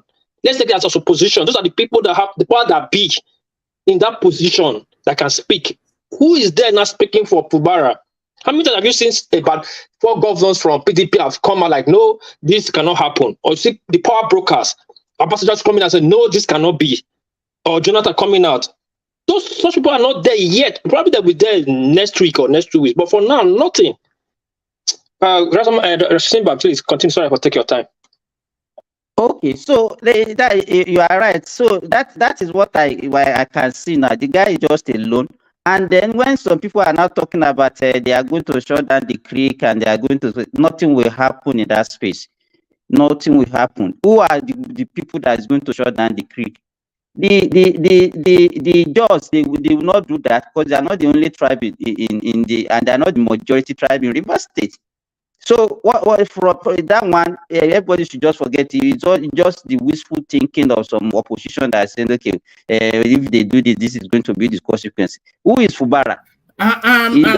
Simba, how much longer are you giving him in that seat? I don't see him lasting longer than the first quarter of next year. Longer than I don't see him lasting than the first quarter of next year. It will come, it will beg. And then he should also thank his God that he has somebody like Tinubu, who is not a vendetta kind of a politician in the presidency. Tinubu is not somebody that will just go and then be ruthless with you. And that was why I said if it had been during the Obasanjo's regime, the guy will have been long gone. They will just Obasanjo that remove a governor with just 5 out of assembly member. And now we have like a 27 out of 32. If they will have done it immediately and the guy will be gone for now. Look at what happened to be now during Obasanjo regime. So it's just that he should be thanking his God that Tinubu is the president now. And then to me, if he can have a rethink, then he can still finish his regime. At least these 4 years tenure. Thank you, woman. Do you not think that the trust has been broken between him and Wike? I don't think there's any begging that can make Wike trust him again. It's only definitely. Yeah. What he will do if Wike is actually, because what Wike is trying to do is just to take after Tinubu in Lagos. So, and that is when Babajide Kuku was talking about the structure. The structure is not about removing the chairmanship. Ratuna was just like, who has it removed? No. It's about the laid down program and the structure for the state, for the plan for the what the guy has as a plan for a future plan for the state. That is what we are talking about. It's not about removing the chairman or whatever political structure that they have. That's not what we are talking about. So to me, they are going to allow him to finish his tenure. If it comes back to Pego, but second tenure is not going to even win the primary, talk less of say he's going to contest. So that's the way I feel. All right, brilliant. Stay with us. Charles, you're up next. Charlie boy. Yeah, I'm here. Yes. Do you want to come at it from the Wike space? That seems to be what is engaging everybody. The Wike space. I think Fubara dropped the ball. So the general thing underneath Fubara, what affected him was pride. So like you said, it's not really about the money. I think it was more or less about control. Because I think Wike had put his people in place, commissioners and everything. And for him, from what I read, it was like he was the governor, but people are not really like, you know how they pay homage to the governor, my governor, contract, everything. People are going through Wike, and he was more or less like just a puppet. So I think he felt that he was like, nobody was respecting him. The commissioners know that he wasn't the one that put them in place. It was Wike. Everybody around him were Wike's people. So he wasn't in charge. He didn't feel in charge and in control. So it was like, I'm governor, yes, but I don't feel like the governor. I don't get respect. So that was what was the real problem. The second thing about it is that I think he miscalculated and misjudged the whole situation. So at the back of the whole elections, a lot of maybe people in Rivers and everything were like, Wike is a betrayer and stuff like that. So one, he felt that he had the people's backing, and he felt that, okay, if these people feel this way towards Wike, I can easily assert myself and take over. Then secondly, he felt that the PDP governors with what Wike did, moving to APC and things like that, also had a grudge against him. So he felt the people and maybe some PDP party loyalists would obviously back his claim. It was more or less like, okay, since everybody's angry, is upset with Wike, I'll be the one to kick him out, that kind of thing. And he felt he had the backing. But known for him, he doesn't understand that the truth about Nigerian politics is not a politics of morality. It's more or less like the strongest party, the strongest politician or the strongest party wins, whether the person is an evil person or whatever. And he miscalculated. And unfortunately, there's no going back with this. Everybody that supported him, both PDP, even the Nigerian people that have everything against Wike, at the end of the day, they will turn and say that he serves him right. He should have been loyal and everything. So the only lesson I can take from this is in Nigerian politics, you are not responsible. You are not a servant of the people. You are a servant of your godfather or whoever is in charge of the political sphere in that state or in the federal level. The people don't matter as far as I'm concerned. So I think he dropped the ball, and I think he got a head over himself that, okay, the people are backing me, PDP members are backing me, people are tired of Wike. I think there was a negative vibe about Wike, especially with the way he betrayed Rivers and everything. So I guess he got a head over himself, over his status. But you just said now, Charles, you just said now that if it stands to reason from what you just said now, that they don't respect him being the governor because Wike has put his people surrounding him. Yeah. And it's like everybody has to go through Wike. You know, normally it should be the governor is the head. So you should accord him that respect, but they rather have to go through Wike because of the arrangement that was how he came in. Yeah. Now, if he see that as a threat to himself, as to his leadership, and he goes this route that he's taking, why you not finding fault with that? I think maybe, like I said, it's not as if understand. See, even I won't lie to you. If I was in his situation, I think I'll probably be upset about it as well. You understand? But I think he was politically naive to actually think. I don't know. He's been with Wike for long, so I'm sure he should have known that Wike is a strong man. Like I said, it's not as if this had happened there, if it was like Wike had not come to APC and Wike was still in PDP and people are not like against Wike, I think he would have been more calm about the situation. But I think he misjudged. The situation that what he read was that, okay, if everybody in this state is against Wike because of the election results, I think I have the people's backing to actually fight this battle and make my case known. That's just the problem. But I understand his grouse against that, because even if it was me, if I'm the governor and I look like a boy, nobody respects me, I'll probably feel a bit aggrieved. But I think he went through the wrong way. Maybe he should have played the game and like just tried and see, Oga, maybe behind closed doors, I'll be your boy and everything, but just give me that bit of respect in public, just to make it look as if I'm in control too, at least. You understand? Do you think Wike is being a bit heavy-handed in the way he's managing this situation, especially that guy? No, he's not. So let's say, to be honest, I think if because you are saying he wants to emasculate him as a governor, and the guy is that not what you're suggesting? Yes, I am. But I think the problem with him is his timing. It was just too soon. I think if he had maybe done it maybe even a year or two, maybe Wike will have like, okay, you've been loyal for at least 1 year. At least you've proved your loyalty. It's not as if anything.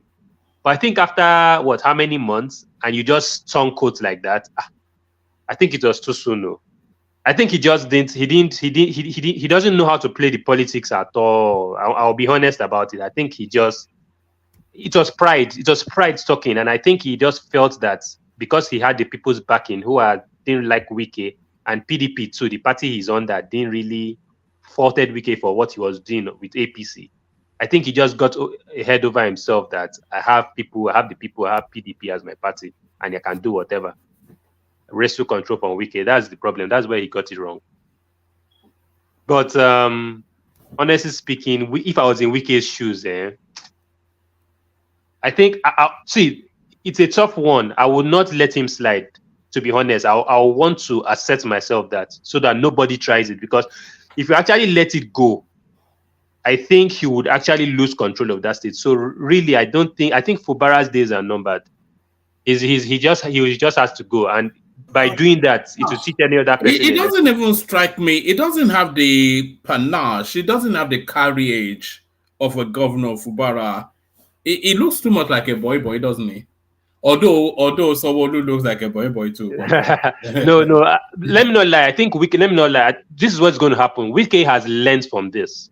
So the next person that is going to be governor, Wike will play his cards right. That, you know what, take the limelight, but underground, I own you. You understand? Just to prevent, so that it won't look as if that Fubara said this, and the second governor is also saying the same thing. Okay, Wike must be the problem. So Fubara actually just played his politics wrong, because do you know how many people are dying to be governor? Even myself, what is it? I think Wike has a problem. I think he also belittled Fubara to an extent, but I think Fubara got it all wrong. I think he messed up. He should have actually tried to talk to Wike, Dobale, done everything behind closed door, pledged his allegiance, and just told him that, you know what, just cede some control to me, just to make it look as if. And I think Wike would have done that, especially with this.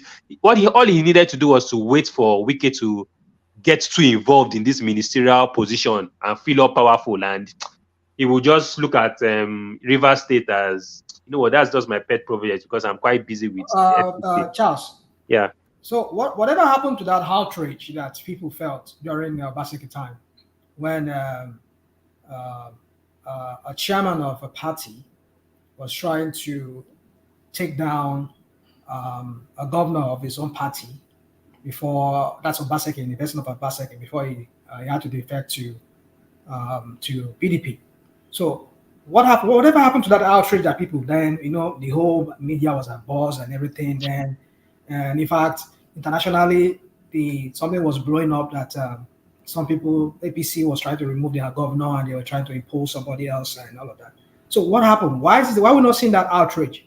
Although at the beginning I saw it a little bit. Yeah, I was upset. I also upset against Wike. Because of who is there now? Is that why everything? No. Let me just tell you. I've realized something with Nigerians. Look, in politics, there's no even point saving Nigerians. Nigerians are two-faced. I think we don't even know what we would. There's no even point being a good leader to Nigerians, because at the end of the day, they will backstab. We just flow with the narrative. If we flow with how will I put it? So let me tell you how it works. So at that point, when Wike was FCT minister, a lot of people in Rivers and everything were really angry and upset against Wike. So everybody moved towards that direction, that this is our number one public enemy, number one. Do you understand? And they felt that, okay, we'll deal with this. That was the whole thing. We'll deal with this man. We'll kick him out. We'll use Fubara as a tool to deal with Wike. That was how everybody was looking at. They didn't really think that Wike would actually have the backing of APC like that. Do you understand? But when the power dynamics played out, when Wike played his hand and said, look, I'm still in control, even though I'm not governor. If you like, let this guy is a boy. Everybody has moved to Wike that, okay, now this guy actually, now him get power, pass. No be Fubara. We can't use Fubara as a tool, so we might as well join Wike. That's just Nigerian politics. And that's the Nigerian people. We just follow power dynamics. Whoever has the power is who we follow. Even if they maltreat us, even if they're bad governors or whatever, we are just slaves to power, we're slaves to money, we're slaves to all those. So, like I said, what I've gained from this experience is, honestly speaking, there is no point serving Nigerians. You serve who has power, you serve who has control. That's who your allegiance lies with, not Nigerians. Nobody should be carried away with. It's just almost like the obedient stuff, you understand? Yes, you have the backing and everything, but where does power reside? If it resides in the center, if it resides in APC, you follow APC. And our politicians know this. That is why you see politicians today that are PDP, the next thing all of them will decamp to APC because they know the game. They don't care about the people, they care about where power resides. And that's where Fubara got it wrong. All right, excellent. All right. All right, excellent. I think we've done the. Hold on. I think we've done the rounds. And gentlemen, I did say it was going to be a short session. So now what we're going to do next is a 5-minute esoteric musing on niche areas in the politics that you'd like to reflect on. So a 5-minute monologue, and then we call it a day. We kick it off with we go to Obina, and then King Emeka. The last one we had by Jan Lekoko, and then we round it off like that. So Obina, hopefully it doesn't take another 6 months for us to see you again. So just 5 minutes on something that's been rolling around your thoughts, Nigerian politics. Obina. Yeah? You ready? You want me to come back to you, Obina? Sorry. Yeah. All right. Let's go to King Emeka then. So Emeka always, of course, deep in Nigerian politics. Emeka. Okay. All right.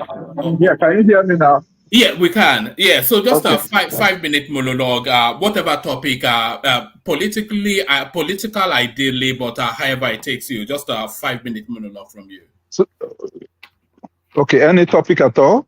Any topic at all. Okay. Well, I think that girl that dumped you is really what we want to hear about. Give us a 5-minute crying on that. No, there's no girl. My issue is, I think, is just about electoral reform. I don't know. We need to do something about the way we conduct elections.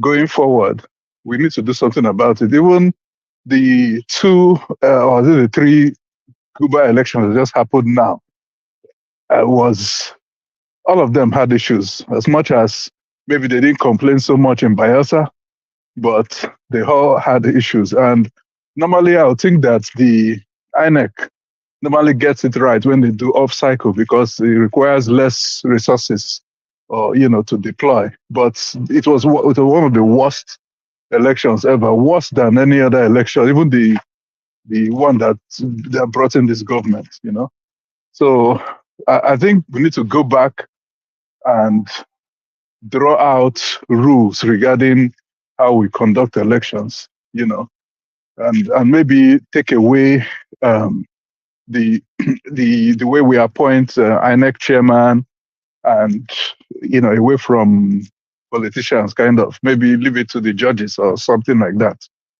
or make it elective.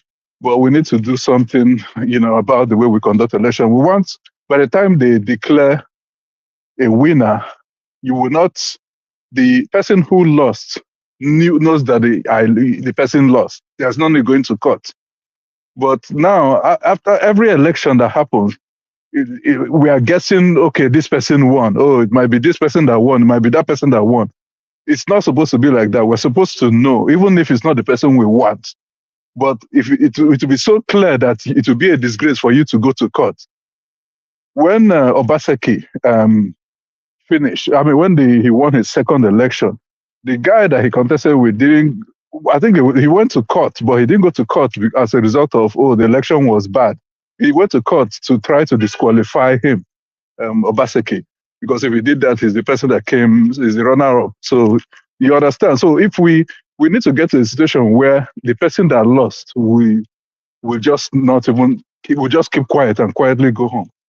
The way you conduct election is so transparent that you will be disgracing yourself further. You won't try to contest the result. That's the way we should be doing it.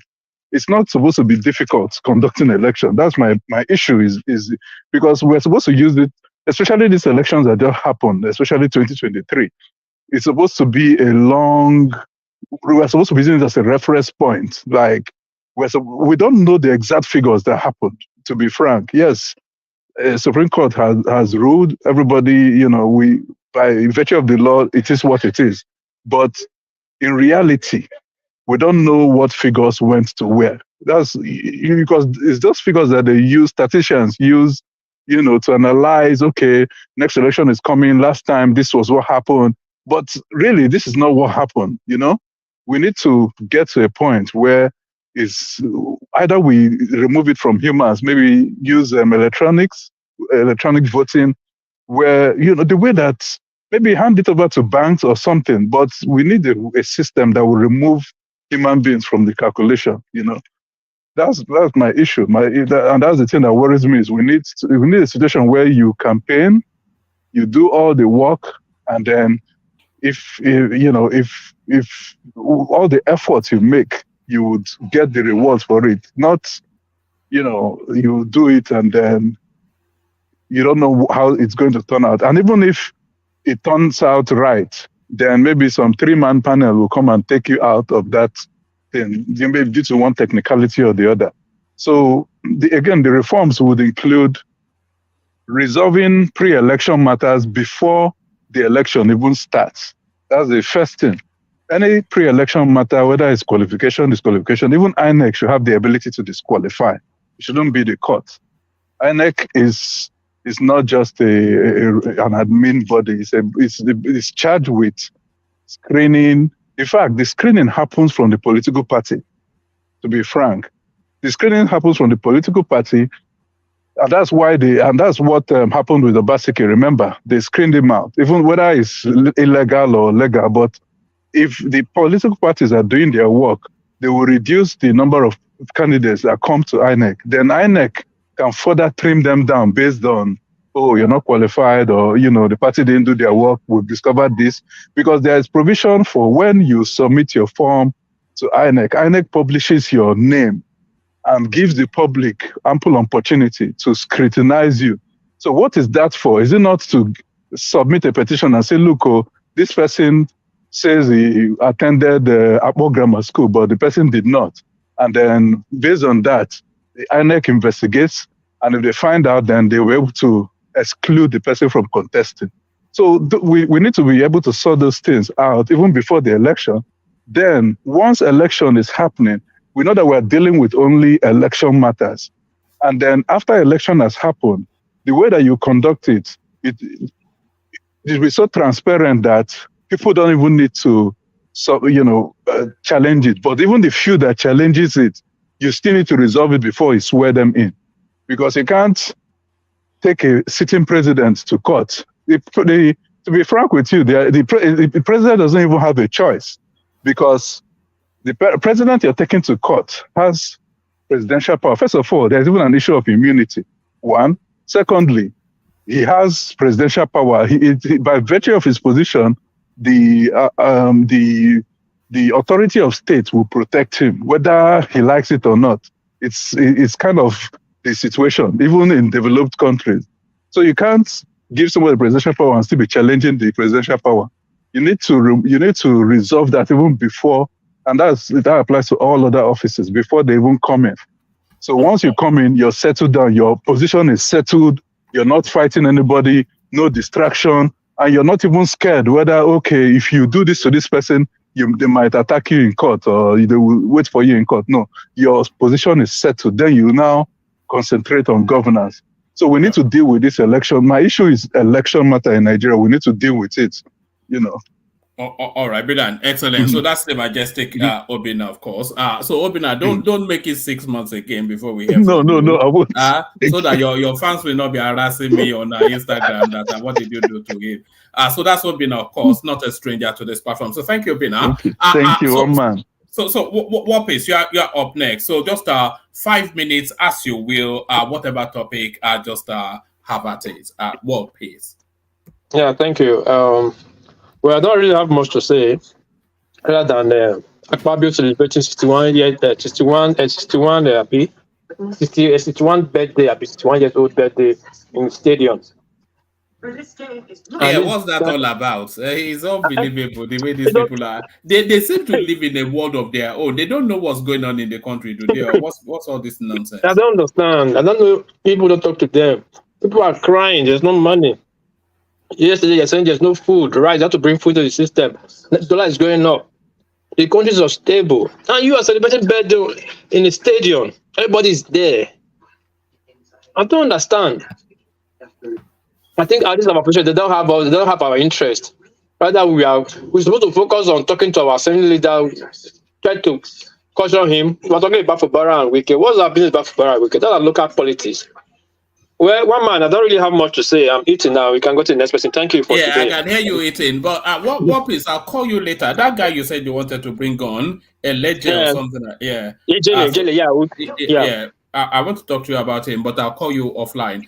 So thank you, Opi. So up next, of course, the Ààrẹ Ọ̀nà Kakanfò of Ilorin, Simba Diselo. 5 minutes monologue, just as you will. Simba, show Wame. Look at that. You know, this Simba is a dangerous guy. Or that Saudi that he is, he's not making dollars there. It's all those exotic women. That's why he's really in Saudi. Simba, are you there? Well, man, what to tell me? Look at my wife. Is the Jekuje that is in Saudi for where we have been getting some DMs about you. Don't worry, I'll be calling you later. No problem. You're welcome. What I want to speak about in the political cycle is, you know, this articles spokesperson, what is his name, Segun Showumi, is now campaigning to become the chairman of PDP. So, you know, because we are those boots not too big for him? I think it's the strategy between him and Atiku.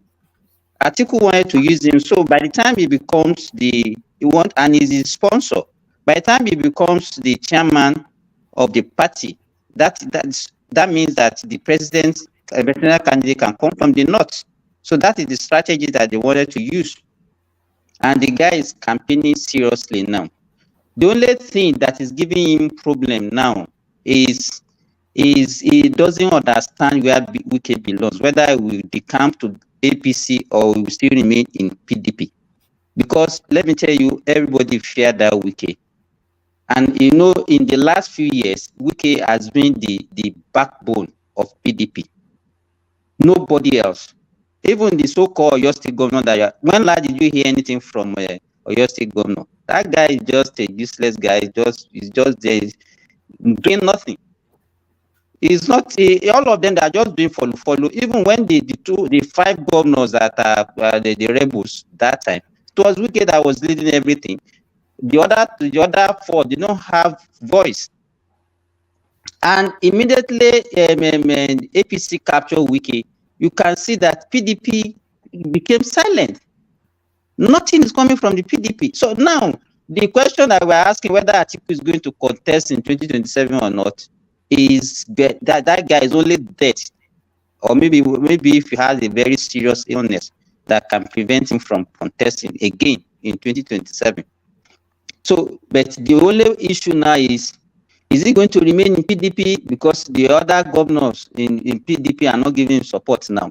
But who heads in that PDP has the financial wherewithal and the clout that Atiku has that can chase him away from PDP? I think there's none for now. It's only Wike. And with what Wike is doing now, nobody really knows what he's actually doing. Nobody knows his strategy. Nobody knows what he wanted to his next move. So I'm saying this so that we'll watch that space, and then you will see what is going to find out. So that is what I want to say.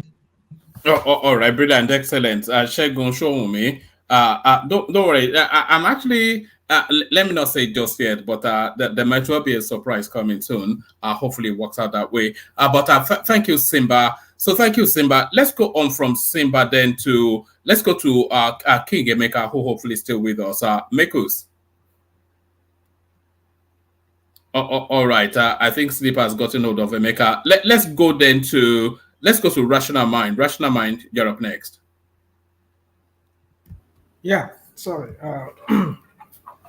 Well, woman, there's so many things I want to say, but I know since you said 5 minutes, I'll rush through them quickly. No, don't free flow. I want to cap it under 4 hours, so I think we have plenty of time. But yeah. So for me, first of all, I want to talk to Simba. You know, me and Simba, we are always tackling ourselves. Talk about opposition. I don't know. I mean, if your state governor is silent, I mean, do you want somebody to be shouting like this loud-mouthed Equerry Hitler of Equerry land? To be doing your pampas, we see that we shall stand, or your mandate we shall stand. Is that what you want? So that somebody will Rational mind. Let me ask you this question. Governance is all about making noise, like the one people are making Just noise. hold on. Let me ask you this question. If Wike is still, he didn't support Tinubu, and he's still behaving the way he's behaving, and he's still in PDP, will you be saying what you are saying about Wike now? Will I be saying what I'm saying about what? About Wike, about his character, because you are assassinating his character just because he supported Tinubu. That is why you are against him. Yourself, you say assassinate. Kini money Kalashnikov need moving assassinate. Money AR-14, AR-15 need moving assassinate. Just answer my question. Answer my question. Hold on. You yourself, you already your question has answered itself. How? If he did not do all these things, this treachery thing with him, because everybody is just doing this, it's treachery. If he had just gone into the nights like that, okay, which I know he was afraid of what might happen to him if Atiku had won that election. He was afraid. That was why I quickly had to make that bargain with Tinubu, pitch tent with Tinubu. So if he had just kept quiet and not done anything, he had not gone against his party, probably, and maybe Atiku had won that election, probably, I won't be saying anything about it because it means that he's a man of honor. He's a man who, well, I will accept my fate, but then that he had to resort to all these levels of, backstabbing his own party and continue doing that and grandstanding and all of this crap and harming people's life. I mean, he doesn't care. All he cares is just power. But people's life in River State doesn't matter to him. These are the same traits that they exhibit, all of them. Like we're talking about the other number third criminal in Nigeria, which is the Senate president, who ruined NDDC. Under him, we saw an MD fainting who could not give during an hearing. So you wonder, when you have a nation hijacked by criminals, what do you expect? So if he had just gone into the night like that, I would never heard from him anymore. I would look at him as a man of honor. But for him to have resort to all of this. So if Atiku had won the election, Atiku is not a criminal. I'm not saying if Atiku had won the election. No, you just said it now. You said it now. You said you will have kept quiet and you will just forgive him. Let me rephrase it very well.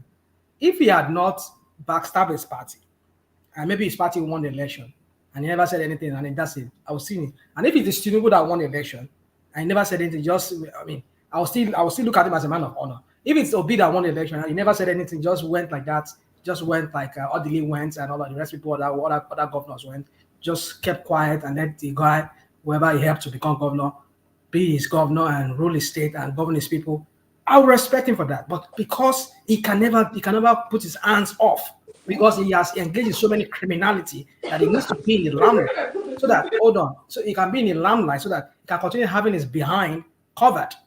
Because he knows with Tinubu, having dilly-dallying with Tinubu, his house is covered. His whatever crime or whatever crap he has done in the past is covered. Nobody would dare want to go and arrest him because the EFCC chairman is under the command of Tinubu. Tinubu tells him who to arrest, who not to arrest, like any other president that has ever ruled that country. None of the institutions are really, really, really independent. So if he has to be relevant and continue having his behind covered for him, then he has to be party with the government in place. So that is the reason why I see him as an enemy of the people. Wike is an enemy of the people, especially people of his own state. Because if you truly care about the people that you people are there to govern or lead over, you allow this guy to do his job. That's my point. Let us forget this issue of because you in Nigeria we have this fascination with powerful men. And this doesn't help us. Somebody we just asked when Charles was making the submission here. Our people are the reason why we are the way we are. And the only thing is just that your minority few there that are also suffering is just my problem. If not, I won't even care about it. I mean, I'm okay with here. but it's just those minority few who tries to like see a change, a positive change, a total 180 degrees moving away from this deified criminals that people have put on a pedestal and they worship them. They make them like their own god. You cannot even talk about them. They will say you are insulting them. Even if I, that is a man of his own, from his own clan, is insulting him, or I mean, let me say insulting him, criticizing him.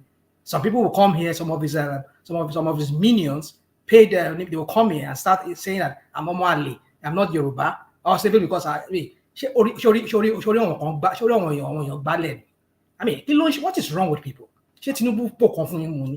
Kí ló gbé fún gbogbo oúnjẹ ẹ̀dẹ̀ ń dọ̀bá ẹ̀dẹ̀ ń kúnlẹ̀ iwájú ẹ̀ dedify ẹ̀ wá sọ́dọ̀ ọlọ́run kan. I don't even know what is wrong with people. I mean, how do you build a country like, we cannot build a country like this. When you pedestalize somebody, you don't see anything wrong in him. You don't see anything, you can't even look at this. Look, just take a very careful look at this guy's antecedent. All you can say is, oh, he built Lagos. He did Lagos. What did he do in Lagos? And now you're talking about Wike. And Wike too is following. Somebody was saying that. Was it today? I heard that person. Oh, he's following Tinubu's blueprint. And so what? Is that something to? Is that an achievement? I mean, that's how the person sounded to me. Like the person sounded to me. He has learned from his master. He has learned from Tinubu. Tinubu has told him the strategies. What is wrong with people? And you rational mind. Rational mind. Can you make your submission without abusing people? No, abuse. You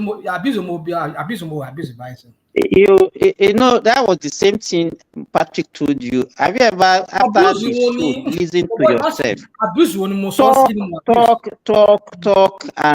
Talk, make your submission. But the way you talk, you believe me, you might not realize it. Just continue.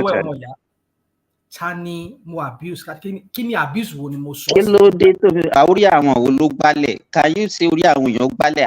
Are you not speaking Yoruba? In the sense that way, ṣé wọ́n ni ṣé Tinubu. What you are saying to you is not an abuse. It's not an abuse. It's not an abuse. Orí wọn bàjẹ́, orí wọn gbálẹ̀, orí wọn ò pé. So I don't think they are not abusive word to you. We're going up with the Stockholm syndrome. One single is not an abuse.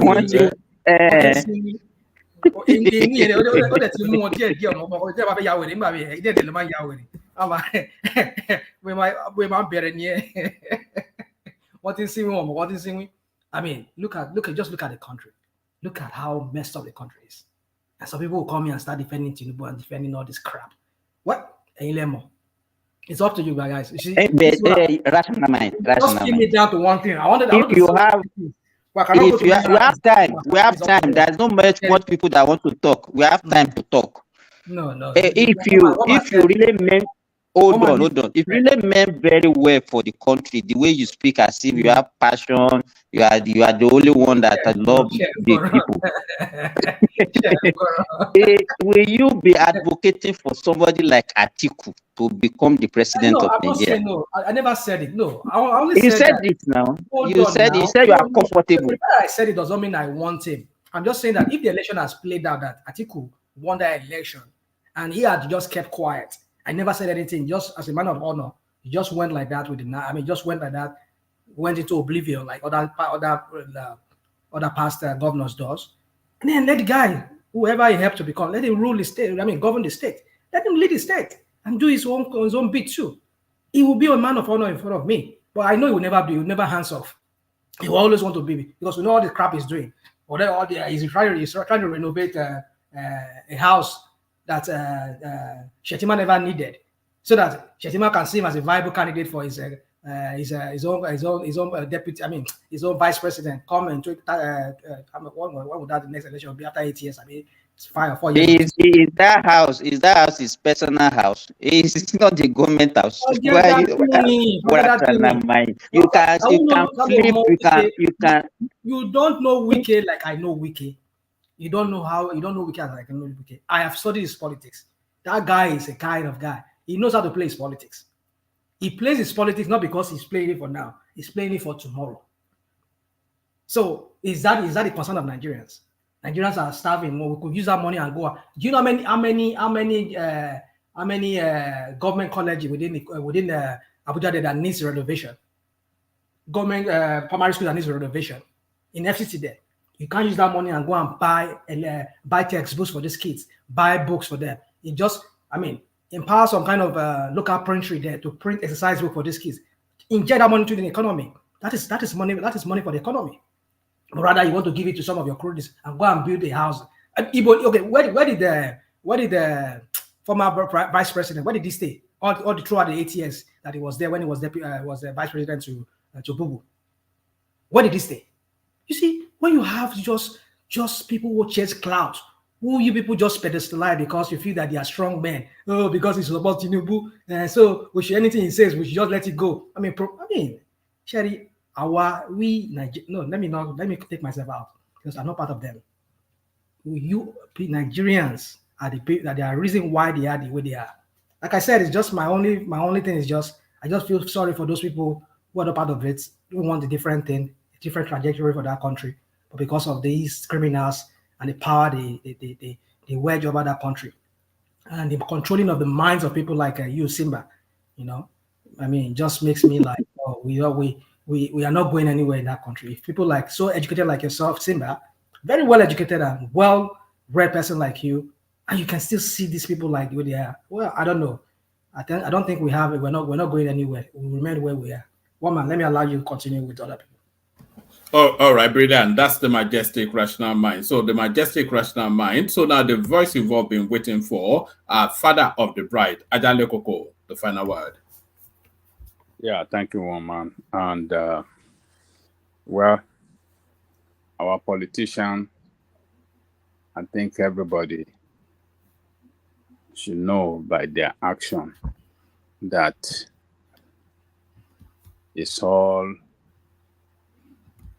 for their own interest alone and not the interest of the people. Whichever side of the aisle you belong is the same thing.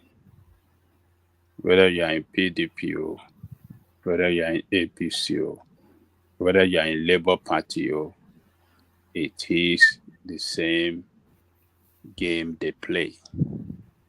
And as a matter of fact, the opposition party are the worst.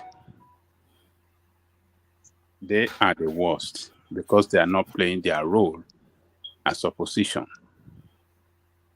They've all caved in.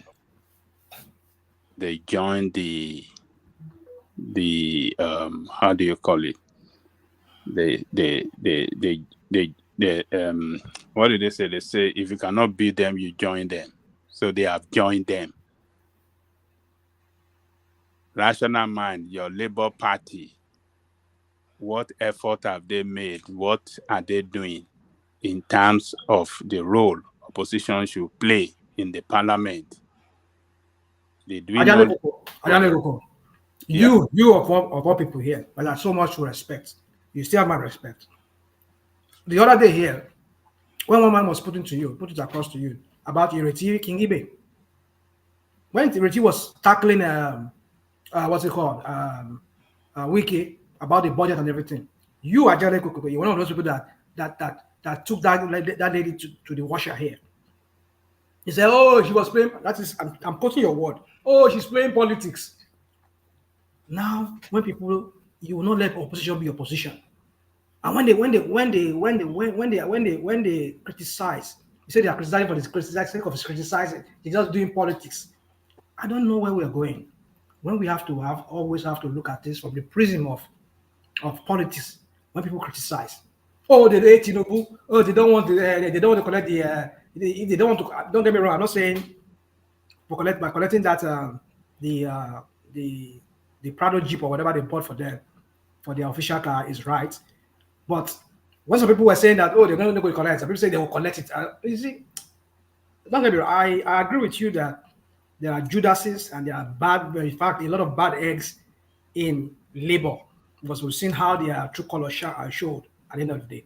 But my point is this: is that you once said here that Ireti Kingibe was playing politics. When the woman was doing her right, was doing what was right for our own people in our constituency because she's from FCT. But you here criticize her, say that, oh, all those things when she was grilling Wike was just politics. I don't know what else you can say as an opposition that you people will not find fault with. That's what I have to say. Okay, yes. Now you like to mention context all the time. Let's put this thing in the right context. What's the context at which she was talking and this and that? He was criticizing Wike for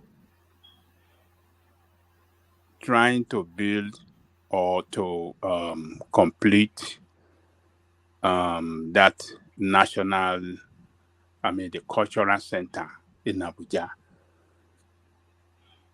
On that basis, I criticized her. I said, what is wrong in completing the cultural center?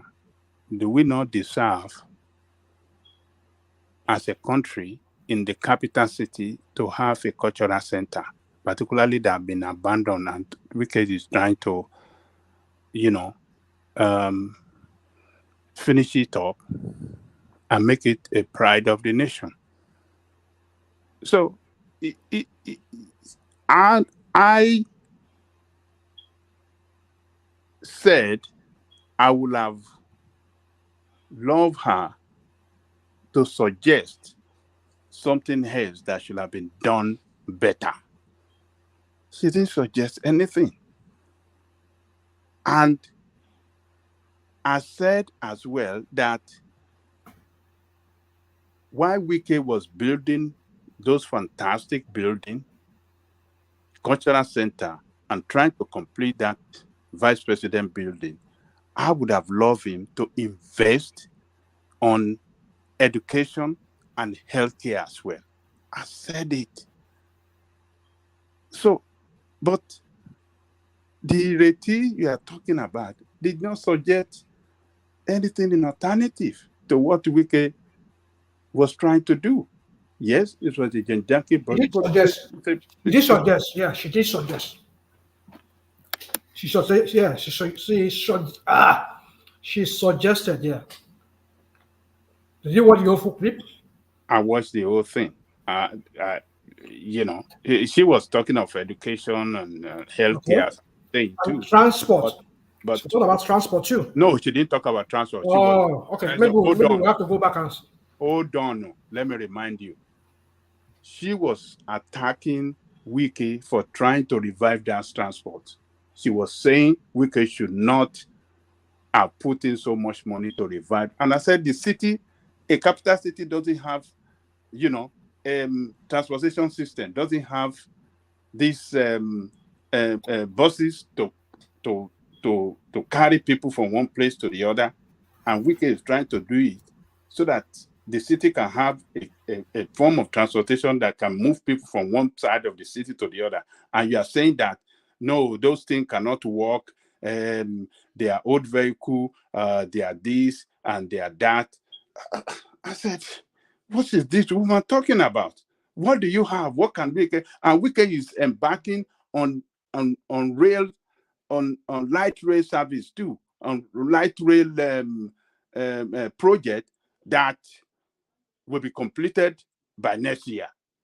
All these things this guy was doing, we are just saying, oh, you should not do this. I say, look, and we had her a day after that or 2 days after that when he appeared on Arise News with Charles. He said Nigeria is not an easy thing to fix. He said you can say whatever you like before the election. He said, but when you get there, you will know that it's unfixable. That is what she said. That is what she said. So when you see the opposition compromising that, oh, Nigeria is unfixable, what does that tell you? It shows that, look, politicians, wherever they belong, are just for themselves and not for the people. So they can pretend, they can try to act as if, they're for the people. But I'm telling you, in the most aspect of it, they are for themselves. So, in view of this fact, I am suggesting to you people, I am calling on you people that are supporting all these old guys, leave their camp, come to our own party, AAC.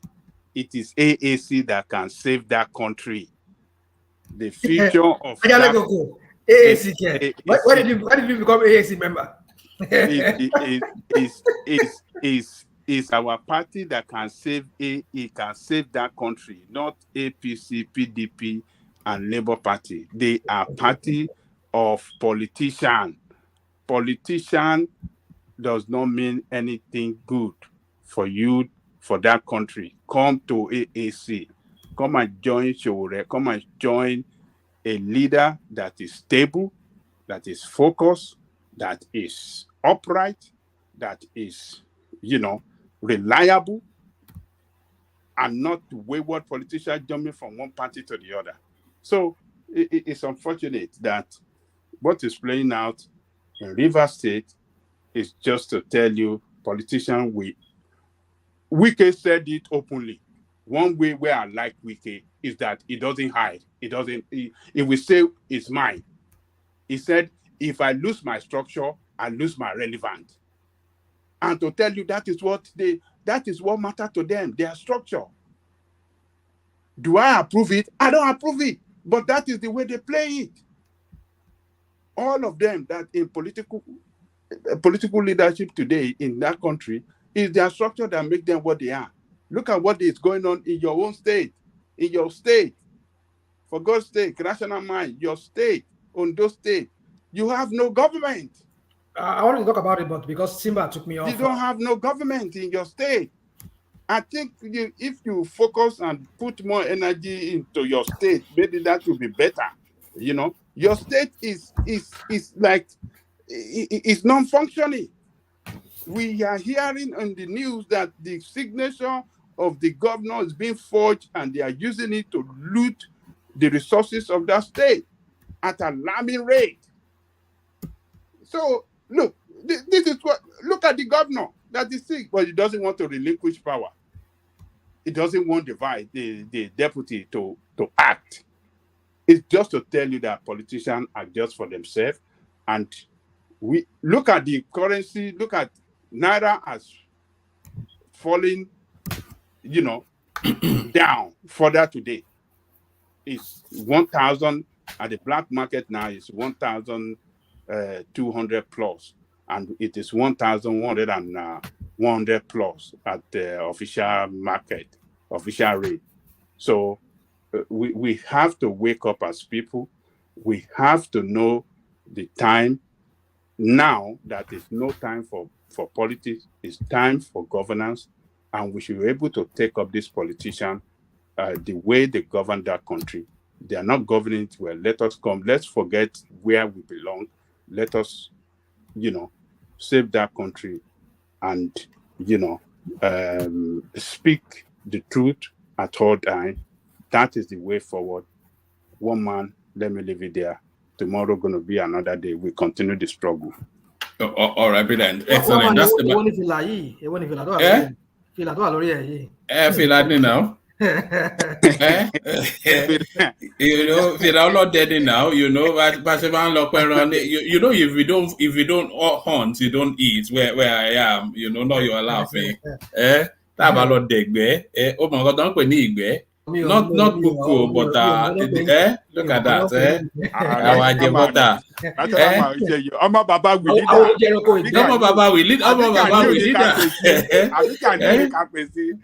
No, Gani unity, rational mind, Baba will it. You know, because the war and rational mind have a because the war. Oh, you in comment section. Oh, you are now. Please stop deserving rational mind. We know he's not a Yoruba man. He's still fighting you. Oh, yeah, in the comment section.